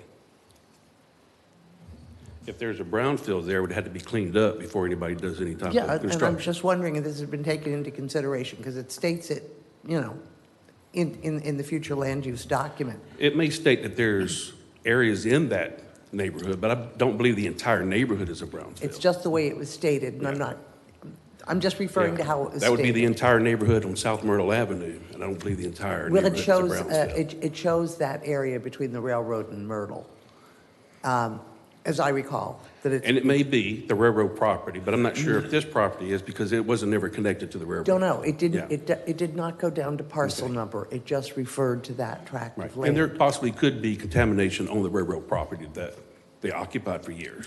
Okay, so it just hasn't been investigated yet. And until some type of development wants to move forward, they'll have to do a study on that. And the industrial zoning also requires them to do an engineer study on whatever business they want to put there as well. It appeared from the site plan that there would be 2 egress points through the multi-use trail there on Myrtle. Is that accurate? I thought I saw the egress through 7th as well as directly onto Myrtle. That is correct. The property owner of this property did donate some property to the city so that we could have that trail. So part of that survey, you see, I think it was 15 feet, they donated to the city or transferred to the city so that we could put that trail through there. And it's lovely that, you know, that the trail is there. I am somewhat concerned about 2 more breaks in it because so many of our children for middle school and high school use that to get safely to school. So having those 2 egresses, and I don't know what kind of trucks would be used there, but that to me is a concern. Right. And I'm sure the applicant can answer any questions of the possible businesses they do want to operate out of there. What I did like about the industrial mixed use was that it took more residential development or area into account, specifically having pretty good setbacks between any residence and the whatever building is done on that property. And so I'm wondering whether they will have the same consideration for this site plan to have at least a 25-foot separation. So the problem that this property has is the size of the property. So normally, if you don't change the future land use, they have to do a PUD. When our city in this area, which is our city core, you have to be at least 3/4 of an acre. And right now, they are not 3/4 of an acre. So they'd have to get a variance from the Planning and Zoning Board to be less than 3/4 of an acre. Also, a PUD requires you to have a 20-foot landscape buffer. Well, they're only 100-foot width of the property and it's about 250 feet long. So they would not be able to construct anything if they had to meet 20 feet all the way around that property. So there won't they'd be need a any- variance for that. Okay, so there won't be any of the enhanced setbacks from any houses there? Well, the zoning of I-1 only requires a 7.5-foot setback, 7.5-foot landscape buffer, or 7-foot landscape buffer. So that's all they'd be required to do, that's all they're required to do currently. But if they do a PUD, which is what we would force them to do, they'd have to have plenty of variances to even get a PUD before this board. And one would be the size, the landscape buffer. They also would be required to retain 30% of the site vegetation, and they'd be required to have 30% of open space. And when you only have a half an acre, they don't have enough property to meet all those demands by the city. Other places in this city, like on 44, we require 2 acres to Yeah, do a PUD. no, I understand that for the PUD. Just my concern, it felt like industrial had more protection for separation with any homes than the change in FLU. So that was my concern. Right, so the future land use doesn't talk about buffers, like, doesn't tell you how much of a buffer has to be. The zoning would do that. So right now, they only do the 7 foot. But if we do a PUD, they'd have to do 20, which is going to constrain the property. I hear you. Any other questions? I'd like to hear from the applicant. Yeah, of course, that'll be next. Good, you could sit here someday. All right, thank you, Bob, appreciate that. The applicant would like to make any remarks? See Mr. Storch here, very good.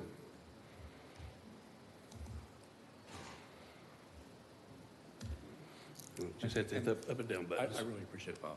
So, first of all, I can answer some of the questions. Obviously, the brownfield is because of the railroad track. The railroad track section probably is a brownfield. This is not in the railroad track section. I doubt this is a brownfield issue. The brownfield comes into account when you're doing residential. You can't have any residential on a brownfield. And so you do want to look at the idea that this is a industrial area, or in this case, what they're proposing is a flex space, single-story flex space to minimize the impact. But let's start with there we go. So as you can see, this was an appendage parcel. This has been zoned industrial for years and years. And the parcel was then changed. The comp plan was changed when it was sucked in to all the things that were changed for the FEC parcel. The FEC parcel was changed to industrial mixed use to provide for a redevelopment mechanism, to provide really increased densities. As you saw, the densities were 40 units per acre, or for hotels, 75 units per acre, or for any sort of commercial or industrial, 6.5 FAR. 6.5 FAR, of course, is if you have an acre of land, you can put 6 stories, 6.5 stories on that acre of land. So that's what it is right now, but it wasn't thought of. Why this appendage was added to this, I have no idea. It seemed like it was a mistake. But the land was industrial before, the land is industrial now. And the only question is the comp plan and how the comp plan affects the requirement. So, to start with, this doesn't work as a PUD, obviously. You talked about all the things you'd have to do in order to make it work as a PUD, if you could. The variance and everything else, it doesn't make any sense. In this particular case, the things you're talking about that we did in the last one, which was just like this, I mean, it was just an appendage that was a different landowner that should not have been included in the area. That particular one was directly adjacent to residential. And so you did have additional buffers there, and you had the residences there talking about this. This case, you've got this one piece of property, and the only thing you have next to it is a street. So you have, the street is, I think, 20 feet, 7th Avenue. Are you referring to Myrtle? So let's let him I'm talking finish. about- Here's what we're going to do. We're going to let you give a presentation, and then we're going to ask you questions at the end. That would be great. So, yes, as far as the residential, the 2 residences are across the street. On the other side, there's which is also industrial, by the way. The other side is all stormwater retention. On the other side is the industrial mixed use, which is the former FEC property, and then, of course, is Myrtle. That's it. You don't have a residential neighborhood per se directly adjacent to it. Although in this particular case, they have looked at this as far as how to make sure that the residential neighborhood is maintained and not impacted by the existing industrial. So as you see, they put the flex place all on the other side, away from the residences. They did a single story, so there's an issue as far as the residences. The access to the site, yes, it does go past the bike trail, like all the other residences along Myrtle that go past this. You have to be able to have some access to this parcel. If you all want to make it so it's only one access, fine with us. We don't have a real problem with that. But but your fire department usually requires 2 access points. So that's the issue there. So in this particular case, the idea is minimize the impacts, reduce the density, by the way, from 40 units per acre to 0, reduce the FAR, the intensity, reduce the intensity from 6.5 FAR to 2.0 FAR, which is 1/3 of what you're entitled to under the mixed use, industrial mixed use. And on top of that, we have a plan that doesn't even do anything close to that. That plan is for those single-story, 4, 5, 6 flex space spaces have absolutely no impacts as far as the FAR. It's probably very minimal. But the bottom line is this. You currently have a comp plan that allows 40 units per acre, 75 transient units. As you heard, the planning board and the planning department both recommended that we change this so that it goes back to 0 density. You have an FAR of 6.5. The planning board and the planning department both recommended we go back to the industrial, which is consistent with the existing zoning, and reduce it by 2/3.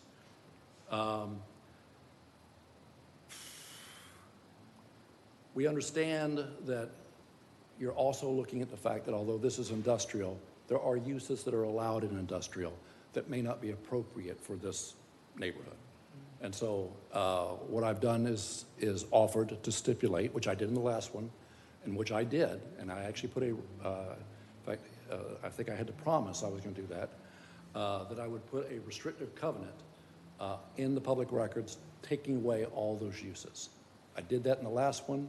We're doing the exact same thing in this one, taking away the existing uses that are current with the existing zoning. So we're trying to reduce the density, we're trying to reduce the intensity, and we're trying to reduce the more difficult uses that would happen in an industrial.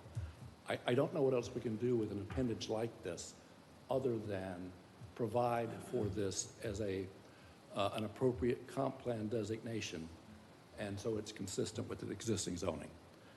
I think that's really it. As I say, we have the staff recommendation of approval, we have the planning board recommendation of approval, we're reducing intensity, we're reducing density, and we're providing for the permanent removal of certain industrial uses. And this is something else that's important. We are providing for a mechanism to provide non-residential development. Non-residential development is what you're looking for as far as a tax base. That tax base will allow for this to continue, operate, pay for their services, and not impact the neighborhoods. So I've tried to do everything I can. Thank you, sir. Are you willing to answer some questions? Absolutely. Okay. Any questions from my colleagues? Ms. Martin? Just, do we have any idea what the traffic will be for, assuming that this site plan is actually used after the change, and that it's not sold to somebody else? Yeah. So if this site plan would actually be used, do we have any idea what the traffic would be? I'm just worried about those kids going back and forth to school along that trail. And I totally understand, and I agree with that. The problem is that in a case like this, the traffic is so minimal that there's no need for any traffic study. It is way below the de minimis requirement for a traffic study. But in this particular case, you're looking at the potential for an electrician having a place there to keep his stuff. You're looking at a potential for a plumber to have his stuff there. I mean, it's perhaps somebody would like to have it to put their boat in and work on it. It is very, very minimal traffic impacts. And it's the sort of traffic impacts that, not the nice part about it as well, is that the traffic impacts that don't really happen at night. And so from a neighborhood standpoint, it's also a good place. The ones I've seen done so far, I mean, we used to call them man caves, but that's sort of what this is. And what it does is, like I said, the traffic it's not a lot of people coming in and out. Is the bottom line. It's not a commercial or retail section. Any other questions for him? No? Okay. Commissioner McGurk. Thank you, Mayor. I know this piece of property very well. I parked in it for 4 years, 5 days a week, picking my kids up from school. So I will, you know, what's interesting about all the discussion is, yeah, it is next to the school, but the amount of traffic that no one has ever been concerned about that has surprised me was from the FEC when you go to the north about a quarter mile. The amount of dump trucks, the amount of heavy equipment and all that exists, but that exists a quarter mile down the street, and most of the people always pass that. So it's a relatively small piece of property. This is, I don't think, and the trails are not on this side. The walkways for the school and the trail that was just done is on the other side of the street. And so I just don't see a problem with this. What I hear is you're taking into consideration the fact that the school's there. You're taking into consideration that that the use there needs to be compatible with what the surrounding area is. You did say there's not really any residential around it, but there is a little bit. There's 2 homes. Yeah, well, it abuts up to what becomes a little bit of a residential stretch. It does. So the only point I want to make is I want to make sure that a few years down the road here, we don't have people coming in upset about what the use is because it is a nuisance. And I think that is what we're addressing. And the best example I can give is the concrete crushing plant, which is why we don't want that to be an allowable zoning in this kind of area. So, if I understand correctly, staff and you have put into consideration these issues, and what you've come up with is going to deal with that. We have, and again, don't forget, the owner of this is a local family, and they're the ones that are actually doing this. They've had the property for a while, and they've decided to put some use to it. But they understand the issues, they understand the neighborhood. Right. They want to make sure it's done right. That's why, like I said, I've got a single-story flex space here, as opposed to what it could be. Right. Thank you, Mayor. Appreciate that. Commissioner Ashley. How many businesses altogether? I think the plans for it showed 1, 2, 3, 4, 5. And none of this is retail. 5 spaces, by the way, not businesses per se, but 5 5 spaces. spaces? Yeah. And it can be occupied, one business can have more than one space? It could. Okay. And none of this is retail? No. Okay. That's all I have. And I got to tell you, one of the problems is there are certain things that you can do, like such as, even a man cave. You can't put these in retails. There's only a few areas you can actually put these in. And so finding a place that you could do this was good for everybody. Okay. Thank you, sir. Any other follow-ups? Yes, ma'am. Commissioner Perrine. So I was thinking along the same lines as Commissioner McGurk because of the concrete crushing plant, but I believe that was zoned from light industrial to heavy. So there's a big difference going from mixed industrial to just industrial. I don't think something like that. But the 2 homes, even though you guys are saying it's only 2 homes, that's important. Yeah, Those 2 residents have property owner rights as well.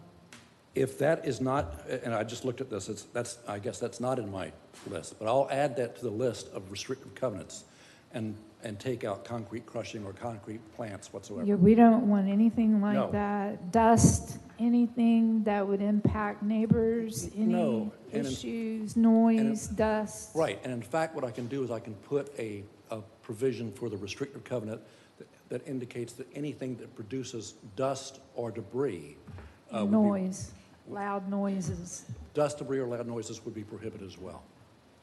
Noxious fumes are already. Let's finish with one commissioner, then we'll go to the next. Okay, you've had your chance. We'll go again. Any more? No, that's important. I just appreciate it because those 2 people had the homes before this is being built, and that's really important. Absolutely agree. And I'm not changing the zoning in this particular case, but I always want to make sure that uses do not impact neighbors, except for the positive. So if we can find a way to do that, and I'll add these, and Carrie notices, I'll add the provisions we just talked about regarding noxious fumes, dust, debris, noise, and concrete Any uses that creates those, will prohibit those as well. Very good. Madam Attorney, does that stand up under? Yes. For the record? Okay, very good. Stipulation. Yep. Commissioner Martin, you wanted to go again? No, I wanted to converse with my colleague. Thank you. Yeah, and That's not what we're doing here tonight, but I appreciate it. And by the way, I should point out, that in Senate Bill 180, there are provisions that you can't amend your comp plan and increase restrictions unless it is voluntary and stipulated to. I'm telling you, this is voluntary and stipulated to, for the record. Thank you. Appreciate that. Okay, very good. Let's open it to public participation. If any citizen has a thought on this, please come forward and you'll be heard for 3 minutes. Seeing none, public participation is now closed. Is there a motion to adopt ordinance 4025? Move to approve. A motion Second. and a second. Any further discussion? Any further debate? Is this the point? Would you like to debate or have a conversation with one of your colleagues? This is the appropriate time. No, I believe that Commissioner Perrine had added some very good suggestions. And as we were dealing with that particular item, and we had dealt with those things before, I was trying to offer a reminder that we would want to also include noxious fumes with those other things such as heavy particulate. Excellent. Okay, it looks like we were able to do that. All right. Any other discussion? Madam City Clerk, please call the roll.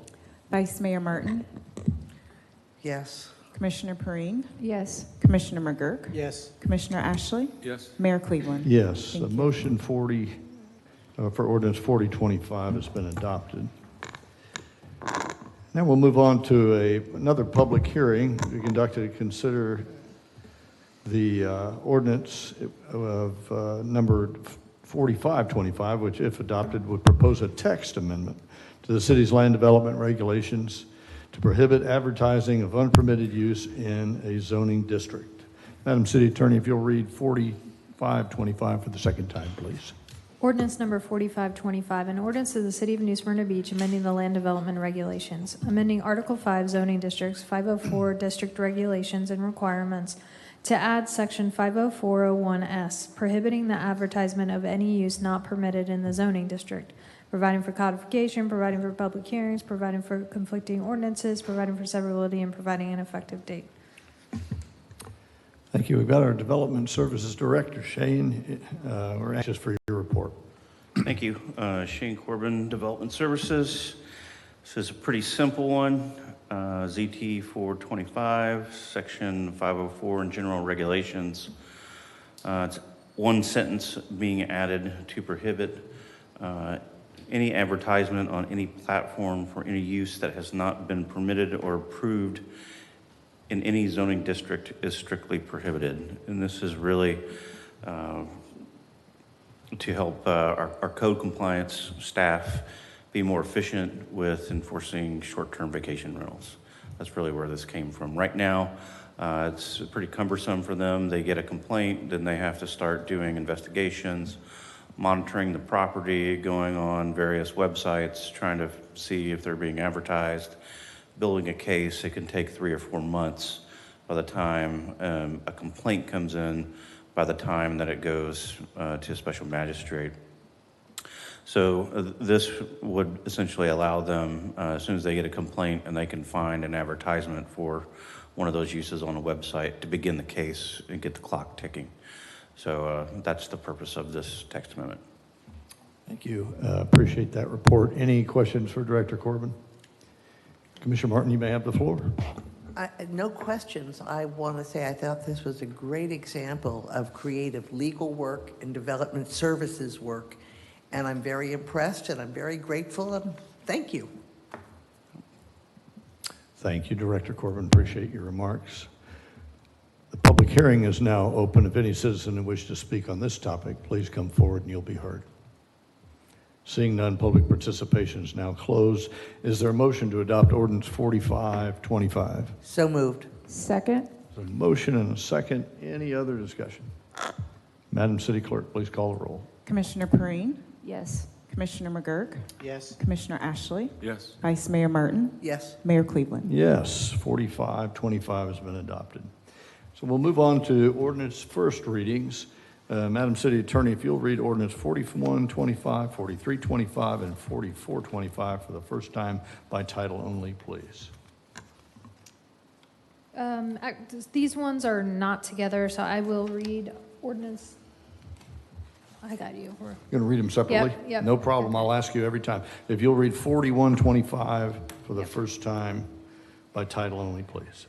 And number 4125, an ordinance of the City of New Smyrna Beach amending the land development regulations, amending Article 2 definitions, Section 205 sign regulation definitions to add additional definitions, amending Article 6 development design and improvement standards, Section 60412 signs to revise regulations related to pole signs, banners, feather signs, and electronic message centers, providing for codification, providing for public hearings, providing for conflicting ordinances, providing for severability, and providing an effective date. Second reading and public hearing will be August 26, 2025.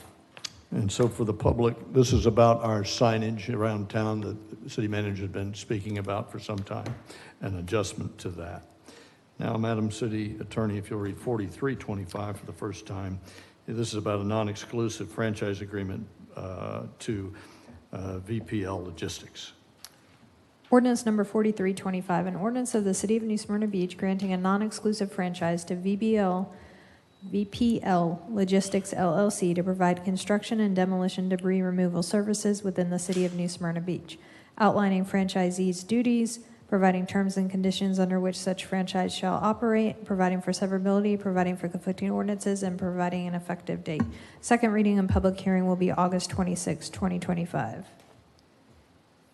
Thank you, ma'am. And now on to 4425, which is an ordinance to revise the boating regulations, a restricted area 500 feet away from a sewage pump out station near the north end of Yacht Club, the Yacht Club on Yacht Club Island.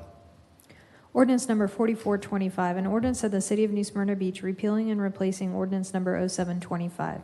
Amending the Code of Ordinances, Chapter 90, Waterways, Section 9155, Establishment of Special Slow Speed Minimum Wake Zones and Special Idle Speed No Wake Zones on Indian River North to establish an idle speed no wake boating restricted area within 500 feet of a pump out station near Yacht Club Island, providing for codification, providing for public hearing, providing for conflicting ordinances, providing for severability, and providing an effective date. Second reading and public hearing will be August 26, 2025. Thank you, ma'am. Appreciate that. And now we'll move on to a grouping of items revolving around the city charter review. And so, Madam Attorney, if you'll set this up for us to consider, I'd be grateful. Yes, as I mentioned earlier, the last time we met, we were actually at the Charter Review Workshop, where we listened to the presentation from the Charter Review Facilitator and from the Chair. Those 7 ordinances have been prepared for tonight. The recommendation from the Charter Review Committee was to hold a special election in November 2025 versus putting them on the general election of 2026. At the workshop, there was debate amongst the commission regarding whether it should be November 2025 or November 2026. At workshops, you can't take official action. So I'm here tonight first to ask for, we may not need to proceed depending on the first direction you give me. Is it the commission's desire to hold a special election in November of 2025 or the general election of November 2026? That's the first question I need answered. Really good. So why don't we start with a motion in the affirmative, and then we'll debate it if we get a second to it. Make a motion to have what you wanted in the affirmative, to have the special election or not have the special election? Okay. So I'll make a motion to have the special election in November 2025. And I will second that. A motion and a second, and now we can continue our debate. Great. Views on it? Start with the motion maker. Go right ahead, sir. I don't support it. I think it's important that we go to the general election in November 2026. I see no compelling reason why we need to have a special election, and I think it's a waste of taxpayer money. So I would be very opposed to this special election. Thank you, sir. Commissioner Perrine? I'm on the opposite end of that. I agree with Mark Billings. I think that we need to see this through and have a special election. It's not, when you divide that out per taxpayer, it's only dollars. But my two main reasons that are the advantages of our city clerk immediately going this year versus next year to report to Mr. Cowper. I think there's a lot of advantages of that versus waiting a year on that. And then the other thing, I personally like that we have a ballot with only that, so people dig in and research that thoroughly and it not just be on the end of a ballot for second thoughts, because the people that do go, that vote on this special election, they are going to research it. They're not going to just show up because the other elections have state, county, city, all of these other items that they're going to put this as a second thought. And it is very important that everybody looks at every individual item and research it, and we could market that and advertise people to actually know what they're voting for. And it looks like a large amount, but we spent more than that on the last investigation, or almost that much. So there's a lot of value to this. Thank you, ma'am. Appreciate that. Commissioner Ashley? I'm falling on Jason's side on this one. I just think that what he said I agree with, and I don't think we should move forward with a special election. I think we should keep it to next year. Gotcha. Commissioner Martin? I'm with my colleagues, Commissioner McGurk and Ashley. I see no compelling reason to have it in 2025. And even if we had it in 2025, there's no guarantee that the electorate would choose to move the city clerk to being under the city manager. And frankly, I would be embarrassed to ask for such a large raise for the commission. Okay, so I've got a couple ideas. Having spoken with many members of the Citizen Charter Review Committee and their chairman, which I don't think when they started down the path, they were made aware that of the 7 items that they recommended, 6 of them would be available and instantly enacted, whether it was in 25 or the vote was taken in 26. So all of those things would be enacted except one, which is the 50+1 vote, which you would already have gone through a primary in 26. And so that was the only one that would take effect in 28. I don't think they were made aware of that prior to their making that determination. I share Commissioner Perrine's concern for the stability of our city staff, our senior staff. And so I've had a conversation with the city clerk about her comfort with continuing to work for the commission for the next 18 months versus a change which would have her on the wiring diagram under the city manager. She's comfortable in her current position, according to what I understand, and she's going to be comfortable under Mr. Cowper. So it seems to be a moot point. There is one point that I would like to see if there's a way that we could move forward, and maybe between the city manager and the legal team, if there was a way to remove the interim status and allow her to be called the city clerk regardless of who she worked for. Contract's already in place, she's being paid as if she's the city clerk, and if there was some vehicle to do that, I think that would, the most pressing issue of all of those 7 topics in my view is that I want smooth, cooperative, collegial interaction between our city staff. And I think, Mr. Manager, do you have, have you got an idea for how that might happen? Or if you got the opportunity to talk to the city attorney, maybe you guys can figure out a way to make that happen, if that becomes the will of the commission. Yeah, if that's your desire, certainly I'll converse with the city attorney. We can, and in fact, the city attorney looks like she may be ready to say something right now. So an option would be to create the contract as a term contract and have it a term ending, November 15th, 2026. And then that way, if it doesn't pass, you could renew her contract consistent with city manager and city attorney where it's open-ended. That would be an option. Really good. Yes, sir, just a second here.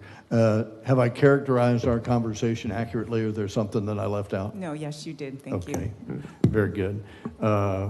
And so we can discuss that a little bit here now, but would it be the will of the commission to have the city attorney bring something to us at a later date?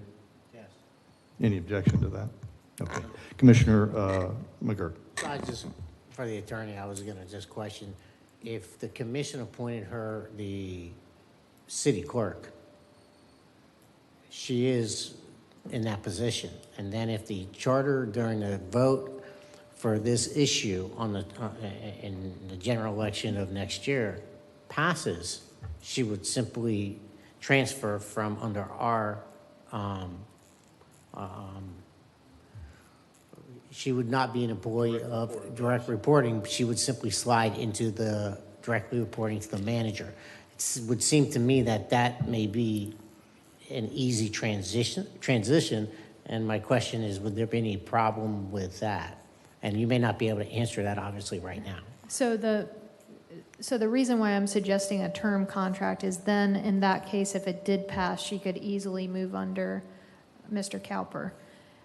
If you had an open-ended contract, it would be an impairment of contract and she would not be able to slide over. But if we do it for a specific term, that gives you the option of, depending on what happens, you can either renew, do a new contract with her with an open end date, or she slides under. Okay, thank you for the understanding. Further discussion on the motion. And I'll just repeat the motion, we'll call the question. The motion is to conduct a special election in 2025. And we've had a second to that. Madam City Clerk, please call the roll. Vice Mayor Martin. No. Commissioner Perrine. Yes. Commissioner McGurk. No. Commissioner Ashley. No. Mayor Cleveland. No. Okay, so that goes down. And so now, Madam City Attorney, So how does that affect the rest of these items? Okay, so I would move to withdraw, or I don't have to move it. As city staff, I would withdraw items number 11D, 11E, 11F, 11G, 11H, and I and J. I would remove all of those, and I'll bring you back those at a later date with the set for the general election of 2026. So I understand the wording and your intent. The wording today as if it were an election in 2025. Correct. And so that was your hedged bet to say, hey, if we pass that, you wanted to have the wording appropriate. Now that we have changed our minds and said we'd like to have it in 2026, the wording must be exactly as it's written for us to consider. Correct. If you change the ordinance title, you have to start over from first reading. So I would withdraw these, redraft, and bring them to you at a later date. Got it. Thank you, ma'am. Appreciate that. So that concludes our first readings then. And we'll move on to, anybody want to say anything else about the charter before we stop that? Commissioner Perrine? The only reason, I battled that one way or another, and I think both ways are good, and both ways have pros and cons. I'm a process-driven kind of person, and when something is broken, I like to fix it. And what happened with that last fall, I don't see it happening again. But, the process was it. I just really didn't like how all of that happened, transpired, and I want to fix it. The same with our fire department. Our process is broken with that. We've got to figure that out because this was very uncomfortable for us. And I'm one of these people, if it's an uncomfortable situation for our public, our fire department, our city clerk, we need to fix it for the future. And that's the only reason I wanted that change, is so that people could really focus on those items instead of having it as an afterthought. Because it's very important, and we want to hear from the public. So that's the only reason I went that direction. I got you. Any other comments? I'd just make one. Those 7 items will not be adopted should we vote yes or no.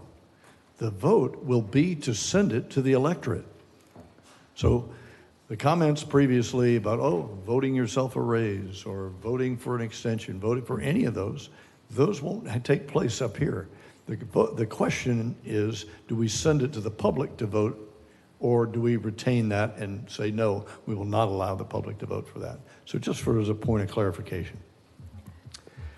Mayor, before you move on, we started a discussion about possibly me bringing back a contract for the city clerk, and I just wanted to formalize, like, that's the direction I'm being given. Yes, ma'am. Okay, thank you. Madam City Clerk, on to the boards. Your report, please, ma'am. Yes. Good evening. So before us today, we have appointments to the Utility Commission for New Smyrna Beach. We are here to fulfill 2 vacancies. The Utilities Commission consists of 5 members appointed by our City Commission. They are responsible for managing, operating, and controlling the city's utilities. All members must be electors and freeholders in the city of New Smyrna Beach. They may not be city employees, elected, or appointed officers. Each member may serve 3 consecutive and 3-year terms. The clerk's office did advertise for this position beginning on the July 8th City Commission meeting. We called each applicant to verify that they still wanted to be considered for this appointment. The applications before you today are applicants Lillian Conrad, Francis Dalton, Deborah Dennings, Jeff Devine, John Alinsky, Jim Hathaway, and Chip Weston. Now we open the floor for the commissioner's discussion. Thank you, ma'am. Appreciate that. Are there nominations? Commissioner Perrine. This is another process that bugs me a little bit. You guys know I get sensitive with these board things. What I ask the attorney and the manager and our city clerk, if we could nominate all of them so that we can have a paper ballot and not make this public. Yeah, there's going to be a paper ballot either way. So Okay. we can, what we'll do is we'll go down the line, nominate, and after the nominations are closed, she'll hand the paper ballot out. Perfect. And that'll be subject to FOIA requests, and she'll just announce the top 2 winners. Wonderful, thank Do you. you have a nomination? Well, I want to do this on paper. That's my thing. I don't want to say publicly, I want to nominate all of them. Got it. Not just 2, Got it. and then we vote on paper 2. We go pick ahead 2. During the nomination process, you can go ahead and nominate all of them, and that kind of defeats then the purpose of moving forward with it. City Well, Attorney. no, because on a City ballot, we're Attorney. going to choose 2. So not to be a stickler, but that's kind of why you hire me, right? So we have an adopted board appointment process, and so the steps that are set forth in there, each member can make nominations equal to the number of vacancies. So per this procedure, you each can nominate 2. Now, you know, depending on what you hear, if there's 2 left that haven't been nominated, then you could do those 2 and then all 7 are nominated. 6 or 7. So Thank you, ma'am. this Appreciate is your score. procedures, not an ordinance, so feel Yep. free to, All right. So Very it's a good. procedure, it's not a requirement. We're not breaking. it's an adopted procedure, When did we adopt that? Because I know we've done it 2010. both ways. 20 When? 15 years ago. Well, I can tell you that we've done it both ways. So it wouldn't be precedent setting. All right. However you want to have it. City clerk can, Are there nominations? Yeah, and I can, well, I'm going to go ahead and I'm going to break the precedent. I'm going to list 5. I'm going to list Conrad, Devine, Hathaway, Denny's, and Alinsky. And I'm going to break the procedure. All right. So we've got those five. Repeat them one more time for the clerk. Conrad, Devine, Hathaway, Denny's, and Alinsky. Got it. Are there others? I'll nominate Weston. Pardon? Weston. Weston, okay. Very good. Are there any other nominations? Okay. Madam City Clerk, please pass out the ballots.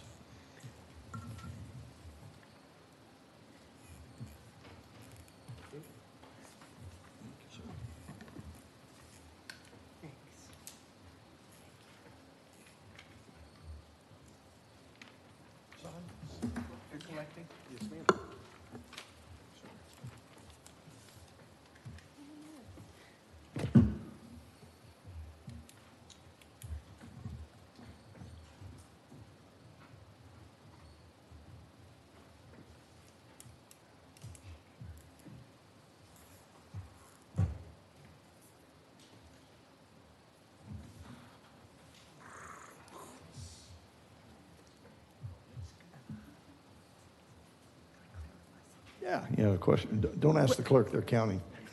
No, the question was, I assumed that we were to check 2 names because there are 2 open positions. Yeah, very good. That's what I wanted to verify. That's very good. Okay. Vote for you're 2.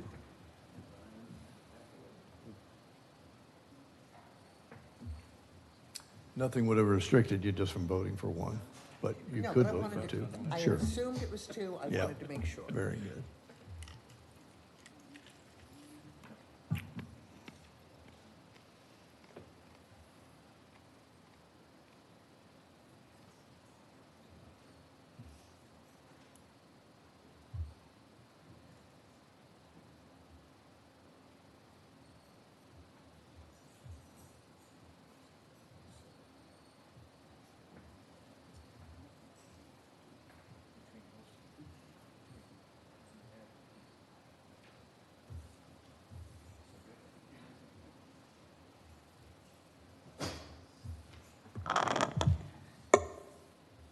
So Mr. Devine has 4 selections. Hathaway has 2. Conrad has 2. Alinsky has 1. And Denny's has 1. So we need to go again. Okay. So we'll do one more time, and we'll have, we've got everybody nominated. We don't need to nominate again? Correct. You're only voting for 1. Just voting for 1 this Correct. time. And we've selected Mr. Devine. Correct. And so the remaining ones, would you name them, please? There's only 2 you choose from, so Hathaway and Conrad. Correct. Because Those they are both got 2. To the Got highest it. votes. Thank you. That helps.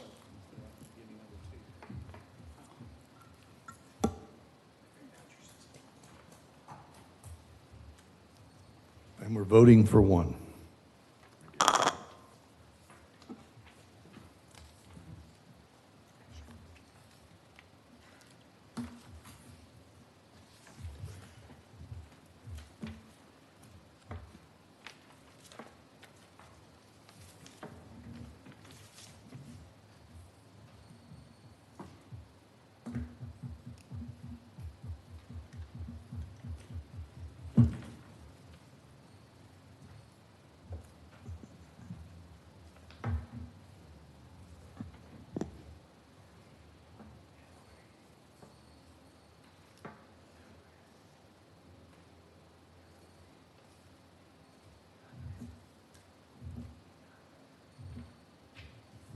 Hathaway received 2 votes and Conrad received 3 votes. So Conrad and Devine. Correct. I'd like to congratulate all of the applicants for stepping forward to offer to serve your city. To Commissioner Conrad, thank you for your 6 years. We're looking forward to 3 more years, so thank you very much. And to Mr. Devine, thank you for stepping forward and offering to serve your city. We look forward to your contributions. Thank you very much. Did you want to advertise for those other 2 boards? Yes, I just wanted to let you guys know that we will be appointing for HPC at our next meeting. I will email you all the applicants. Clerk's office will contact all the applicants to confirm that they are still want to be considered for the HPC appointment. And we are also advertising for our building trades examining board.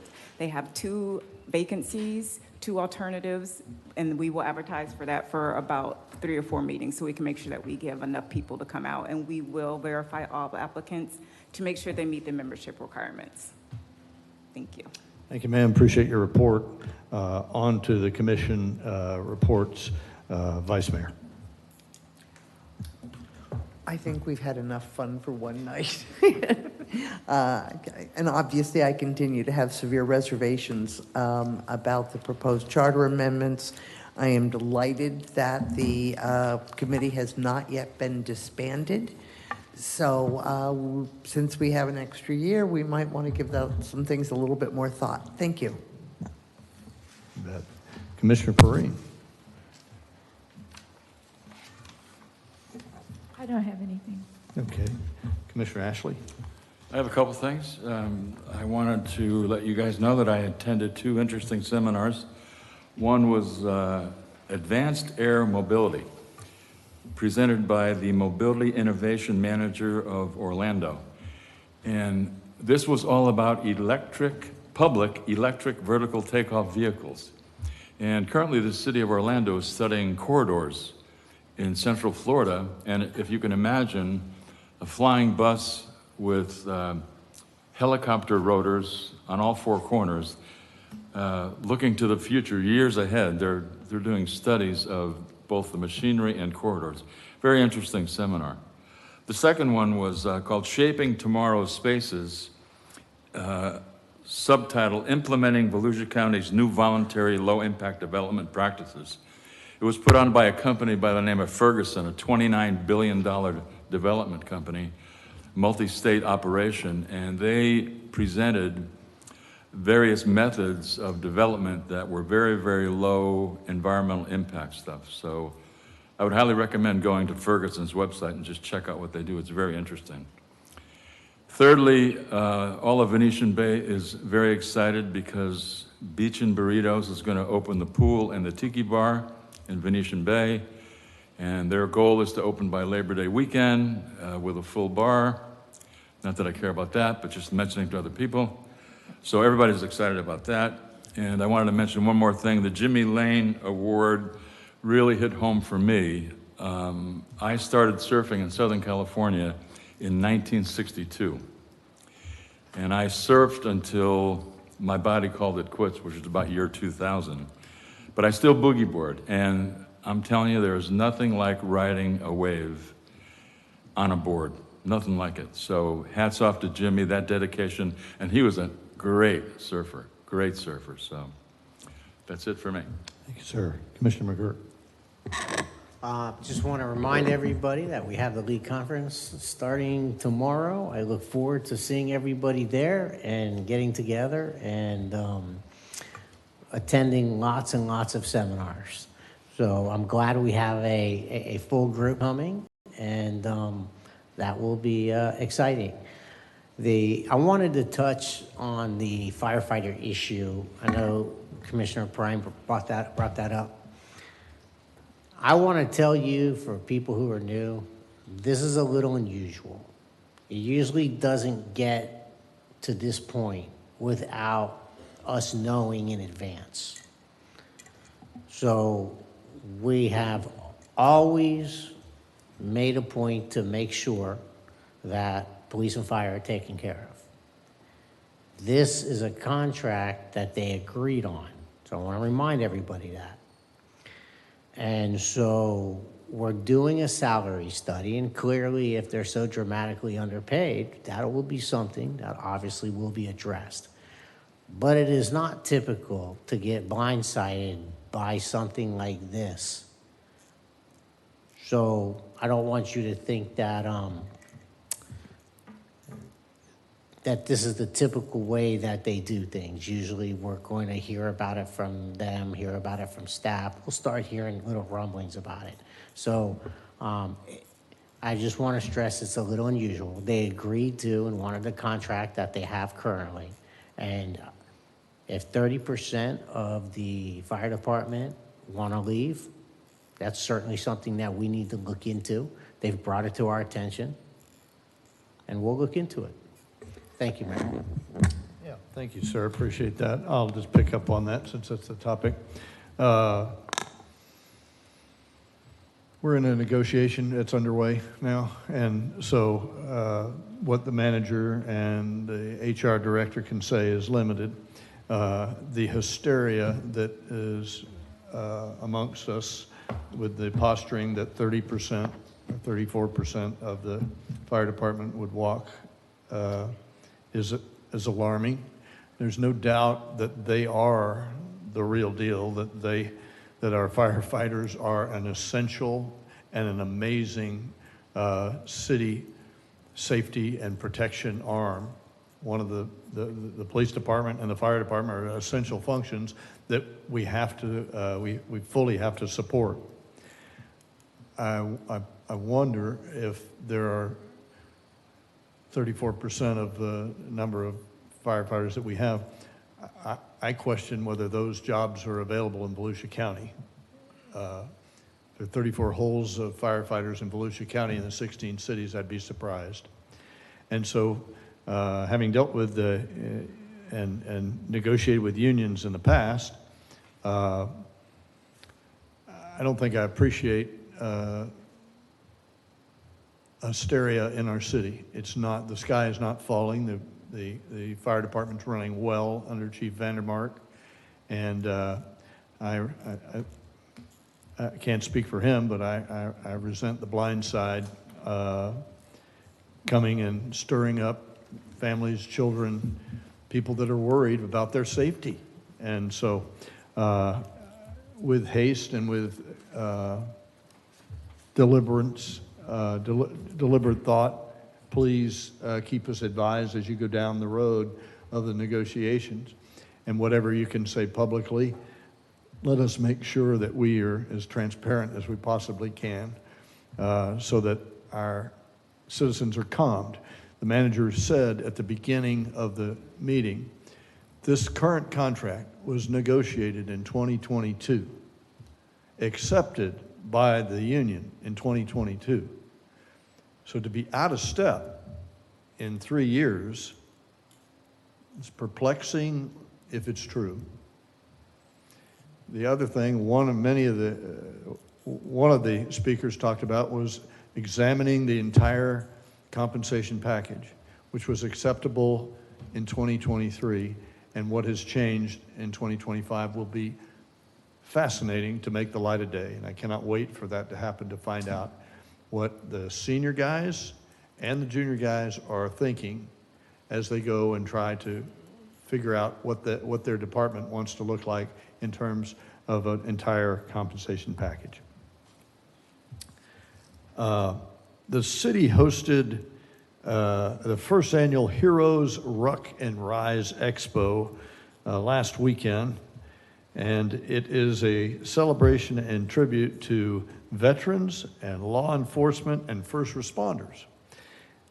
It was held out at the Delaware House out off of the western part of town, and it was widely attended. We had a congressman there, we had many dignitaries there, and tons of folks turned out, sponsored by the Caldwell Bank Corporation and the Simple 11 organization. And I went, and it was just spectacular recognition of our folks that are on the front lines. I had the pleasure of going to the elected official subcommittee on flooding and stormwater mitigation, which was just fantastic. We had the state of Florida there. We had the county there, all with dedicated professionals that lead stormwater management in each of those areas. And the number of programs that they talked about that we as residents and we as businesses and we as a city can qualify for are significant. I will send their PowerPoint presentations to the manager so he can put it up on the website. But there are millions and millions of dollars that have been awarded and those that will be awarded as we go forward. The theme I wanted to strike here was that we have the team of state legislators and state departments are behind us. The county is behind us, and all the cities are going to contribute to a collective effort here.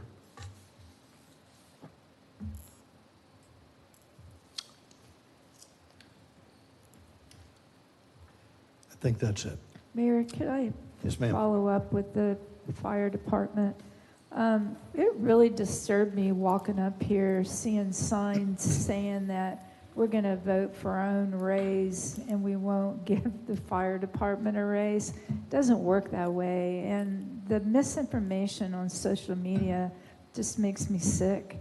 I can't stand that. We're not voting for our own raise, people. We are kicking that to the ballot so you guys can determine that. And it won't even be until November 2026, and it's not even the same budget. So, and we may not even vote that's even going to be on the ballot. That's like Commissioner Martin said, that is a percent if we even do of what the county wage is. If we even do that, we may not. We may all say no to it. We're not concerned up here about our raises. That came from the charter review. That didn't come from us. So to equate us with the fire department is ridiculous because it's not the same. We've approved everything that has been brought to us for the fire department. Last year, we were asked to get fire trucks. We did. We haven't been brought anything to us this year because it's a contract. It's a union contract. That study that is coming may benefit them, so I don't want to lose one fire person. We don't want to lose them. We want them to have patience till we can get this study. It may benefit in a better situation for, what they're doing right now. We don't know. I was shocked to even have that happen 2 weeks ago. I was even more shocked that they were still out there tonight. Makes no sense to me. That process needs fixed. And I know you said that's unusual. Well, let's fix that. I don't want that to happen again. I don't know how we can do it, but this is the time we talk about it. Because if 50% of our budget right now is going to safety, which is fire and police officers, and we're that mismanaged on salaries, then something's wrong. That 3 years needs to be negotiated sooner, maybe. I don't know. But there's got to be a fix in there somehow so that these people don't leave. Thank you, ma'am. Appreciate that. Commissioner McGurk. So just to respond to that, Valley, we, the commission, are in a very unique and awkward situation because what happens is the union gets with our HR and they spend an endless amount of time to go. Basically, the negotiation never stops for a better perspective on how this works. We have agreements, we don't have agreements, we have a contract, but it's always almost seems like it's in a perpetual motion. The problem is that we get it when those two haven't really been able to agree on something. So by design, we get a bombshell dropped in our lap. And it's just the way it's set up. So it's that part of it is not unusual. But what's unusual is going from 0 to 100 miles an hour and dropping this nuclear option of dragging the families in, dragging the little kids in, and making a big brouhaha presentation about it when we are not even aware of where they're at with their negotiations. So I'm not sure their leadership is handling it the right way. But by design, we seem to get it dropped in our lap. So, Carrie, can you clarify what we can, as individual commissioners, who we can talk to and who we can't outside of off the dais, how that kind of works? Well, I know that during union negotiations, you often get contacted by individual employees. However, it is a negotiation and staff works on that, and you all have shade sessions where you give direction. So, in my view, having those conversations, I would not recommend having those individual conversations because there's the process that does occur. So, can you? Yes. Should you? Okay. Different. Thank you. I was looking for that clarification because sometimes you can or you can't. Thank you for the clarification. We can, it's not what you guys would like to see, but thank you. You answered the question. Legal counsel is that we don't get involved in the union negotiations as policy. Until it's the appropriate time. Yeah. Right. So Commissioner Perrine. How about some clarification on social media on this to offset some of all of this, some better communication for the community? Because a lot of these people were like telling us, we're going to vote you out. I'm like, we didn't do anything. How can you vote us out when we haven't even been presented anything like that? And the guy wasn't even a New Smyrna Beach guy. He came from another city or something. It just makes no sense to me. Maybe the manager can answer that on how we can corporately combat social media. Certainly, and I'd like to just address a couple of things once I've got the floor, if I may. So we have negotiations with both police and fire unions ongoing. We have met with both police and fire. I have attended both of their opening meetings, and since that time, the negotiating team has taken that over and kept me informed. The message that I have sent is that it is my intent to do this pay study that you have authorized. That is for the entire city. One of the things I felt very early on in my tenure here was that the pay structure needed to be addressed in terms of the classifications of jobs, in terms of the way that we provide pay raises to our employees, the lack of a merit pay system and ability to give merit increases based on the performance of those individuals. That system has created a lot of compression. You heard about that compression tonight, and that is just built into the way that we have operated by doing periodic cost of living increases at 2%, 3%, or whatever it is. You give that increase, then the pay scales are moved 50% of whatever that is. What happens is that the personnel are always at the bottom of the pay scale. And it's creating issues for us, and it doesn't reward high-performing employees, and it doesn't give them the ability to shine or the desire to shine if they're not being compensated for it. With all of that said, it is, you've heard me say this, we cannot do anything in our community if our community residents don't feel safe, if our visitors don't feel safe. Public safety is at the core of that. That is reflected in your budget, the budget that you have been presented with in your previous budgets. We are paying some 50% of our general fund budget toward public safety. You mentioned the equipment. Our aim is to have the best public safety available in terms of the men and women that we attract to those jobs, the technology that we give them, the equipment that we provide to them, the training that they're giving so that they know how to handle the situations, and yes, the compensation that they are given for doing that job. We are in a position right now where we are at the end of a 3-year contract for both of those unions. A lot of things have changed in 3 years. Just to give you some highlights, in 2023 in police, the part of that contract was to provide compression-related adjustments. The average increase there was over 12%.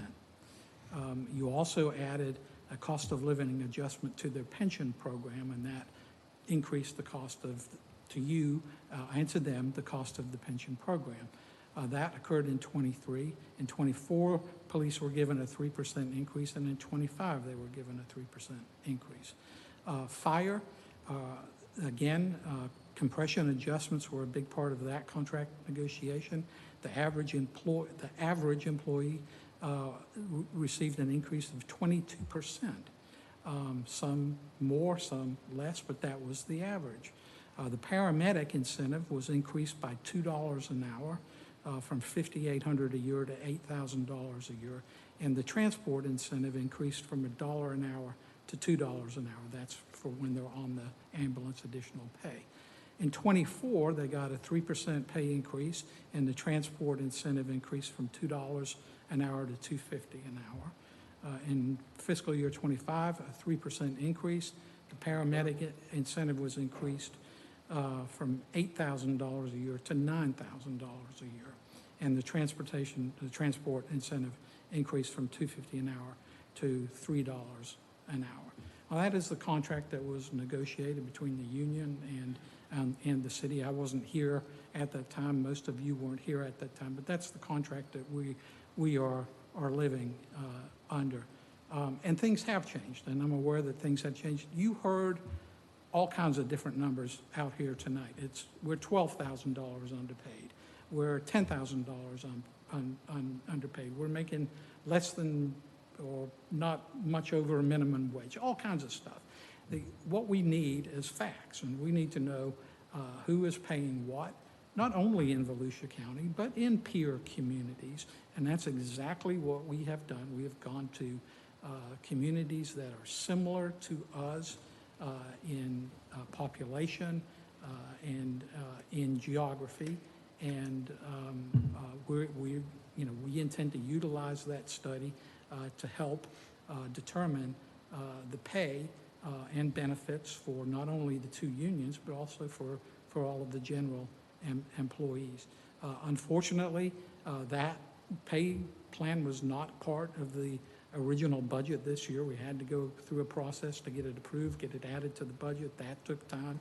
So we are not probably as far along as I would certainly like for us to be, but I'm expecting we will have that information by the end of this month.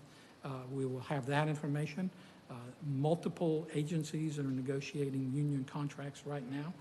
We will have some of that information available to us. And our desire is to negotiate with them in good faith, to get an agreement with the union, to bring to you to ratify that agreement. I will also say I am not seeing a mass exodus in terms of our public safety. I don't want anybody to leave. I don't blame people when they leave to better themselves. I just lost a very, very good assistant public works director. I didn't want him to go, but he was offered a director position in another community, and I'm proud for him. I'm proud that we were able to develop him so that he was able to improve his position. Maybe one day he may return. Maybe he'll be assistant city manager or city manager. I don't know. But, you know, this happens, and we have turnover like any other organization has turnover. We lost our fire marshal a couple of months ago, and we have recruited a new fire marshal. He's got 25 plus years of experience. He knows what he's doing, and I'm very comfortable with where we are there. I talked to a young man today who has been with the fire service for 4 years, and he has decided to take another job.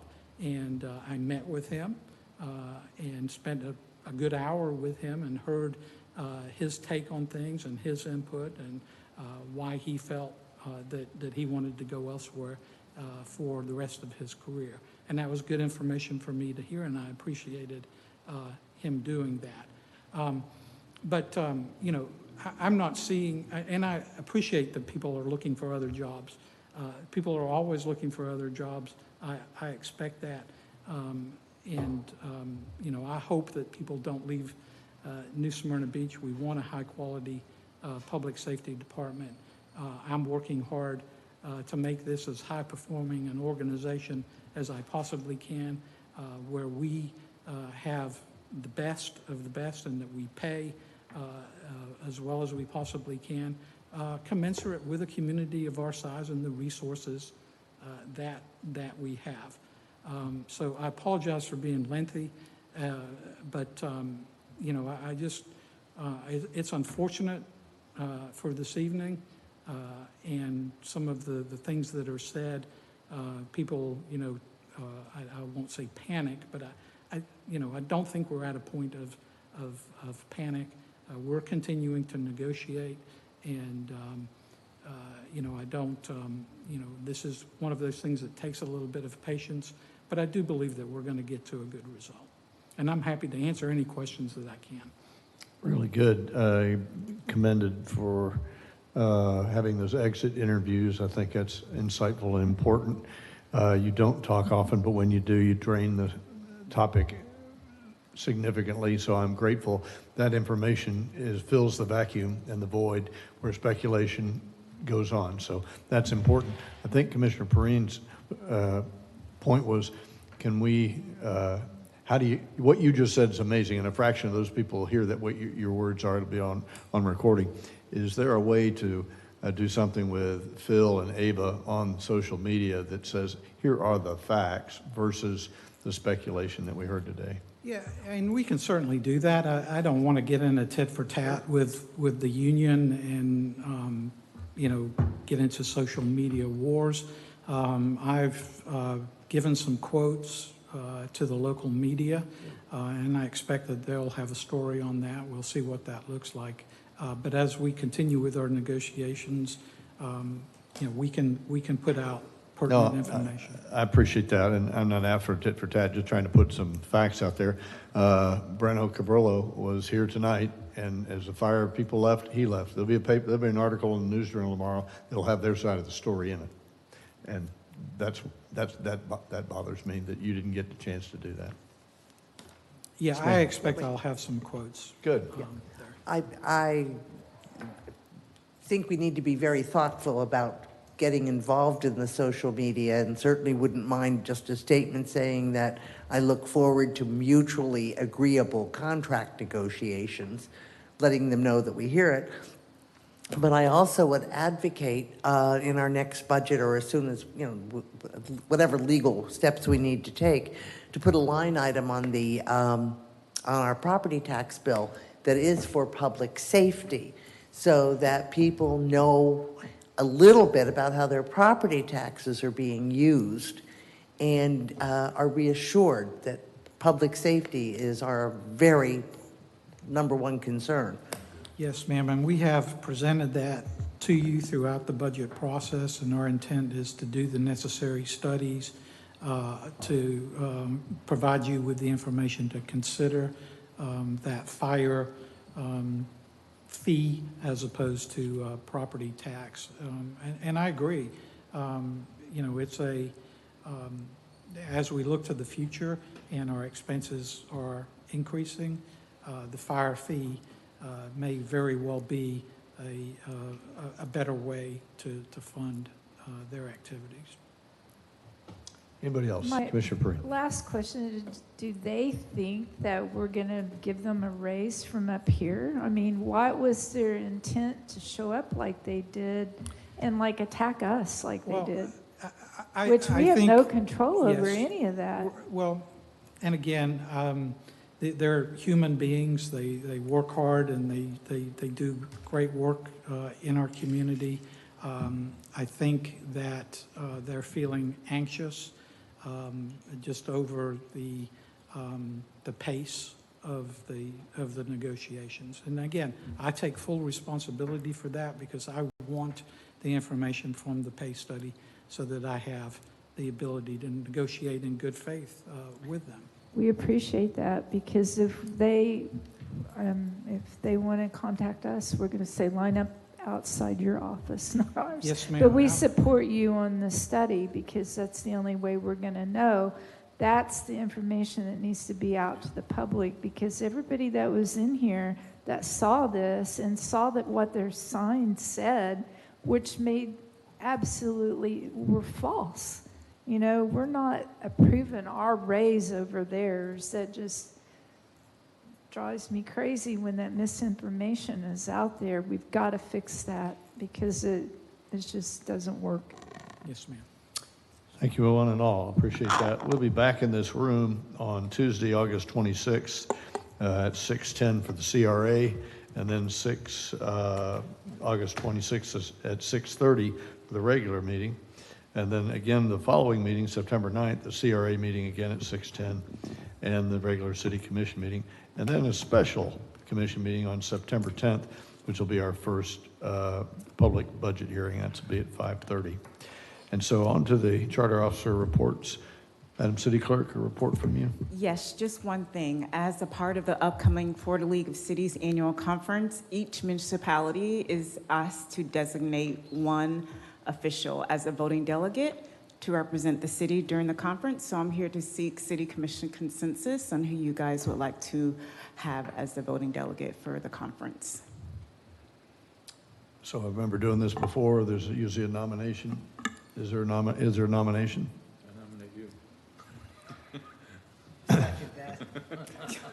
Third it. All right. There's a nomination that Cleveland represent the city. Call the roll if you don't mind, Madam City Clerk. Commissioner Perrine? Yes. Commissioner McGurk? Yes. Commissioner Ashley? Yes.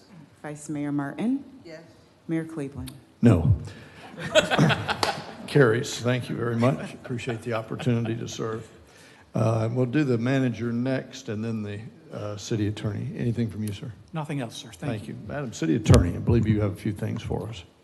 Yes, I have two items for you. The first one is the resolution number 2225, which would authorize the city to participate in a class action lawsuit against the state in opposition to Senate Bill 180. Since the agenda published and we've had briefings, I've had quite a few questions about certain details. In the last 24 hours, I have reached out to outside counsel. I've also had conversations with Volusia County, the attorney's office. The deadline to join is probably not until mid-September. So I'm going to recommend that we continue this to the next meeting. And then that way, I believe there's going to be a lot of discussion probably at the Florida League of Cities annual conference. So if we could gather some more information before we vote on that, I would request that continuance. Very good. Without objection, we'll have that continued. Seeing none, it's continued. Okay, the second thing I have is at the dais, I have a retainer agreement for Jessica Connor, a board certified appellate lawyer. We have a code case where there was some unauthorized tree removal. I'm not going to get into the details. I have briefed you each on some of the legal issues involved, but I'm looking for approval to enter into the retainer agreement with Ms. Connor to represent us in the appeal that's coming from that case. Consensus without objection. Please go forward. Okay. And that's all I have tonight. Very good. Any other follow-ups? So by the ways? Okay, we're adjourned.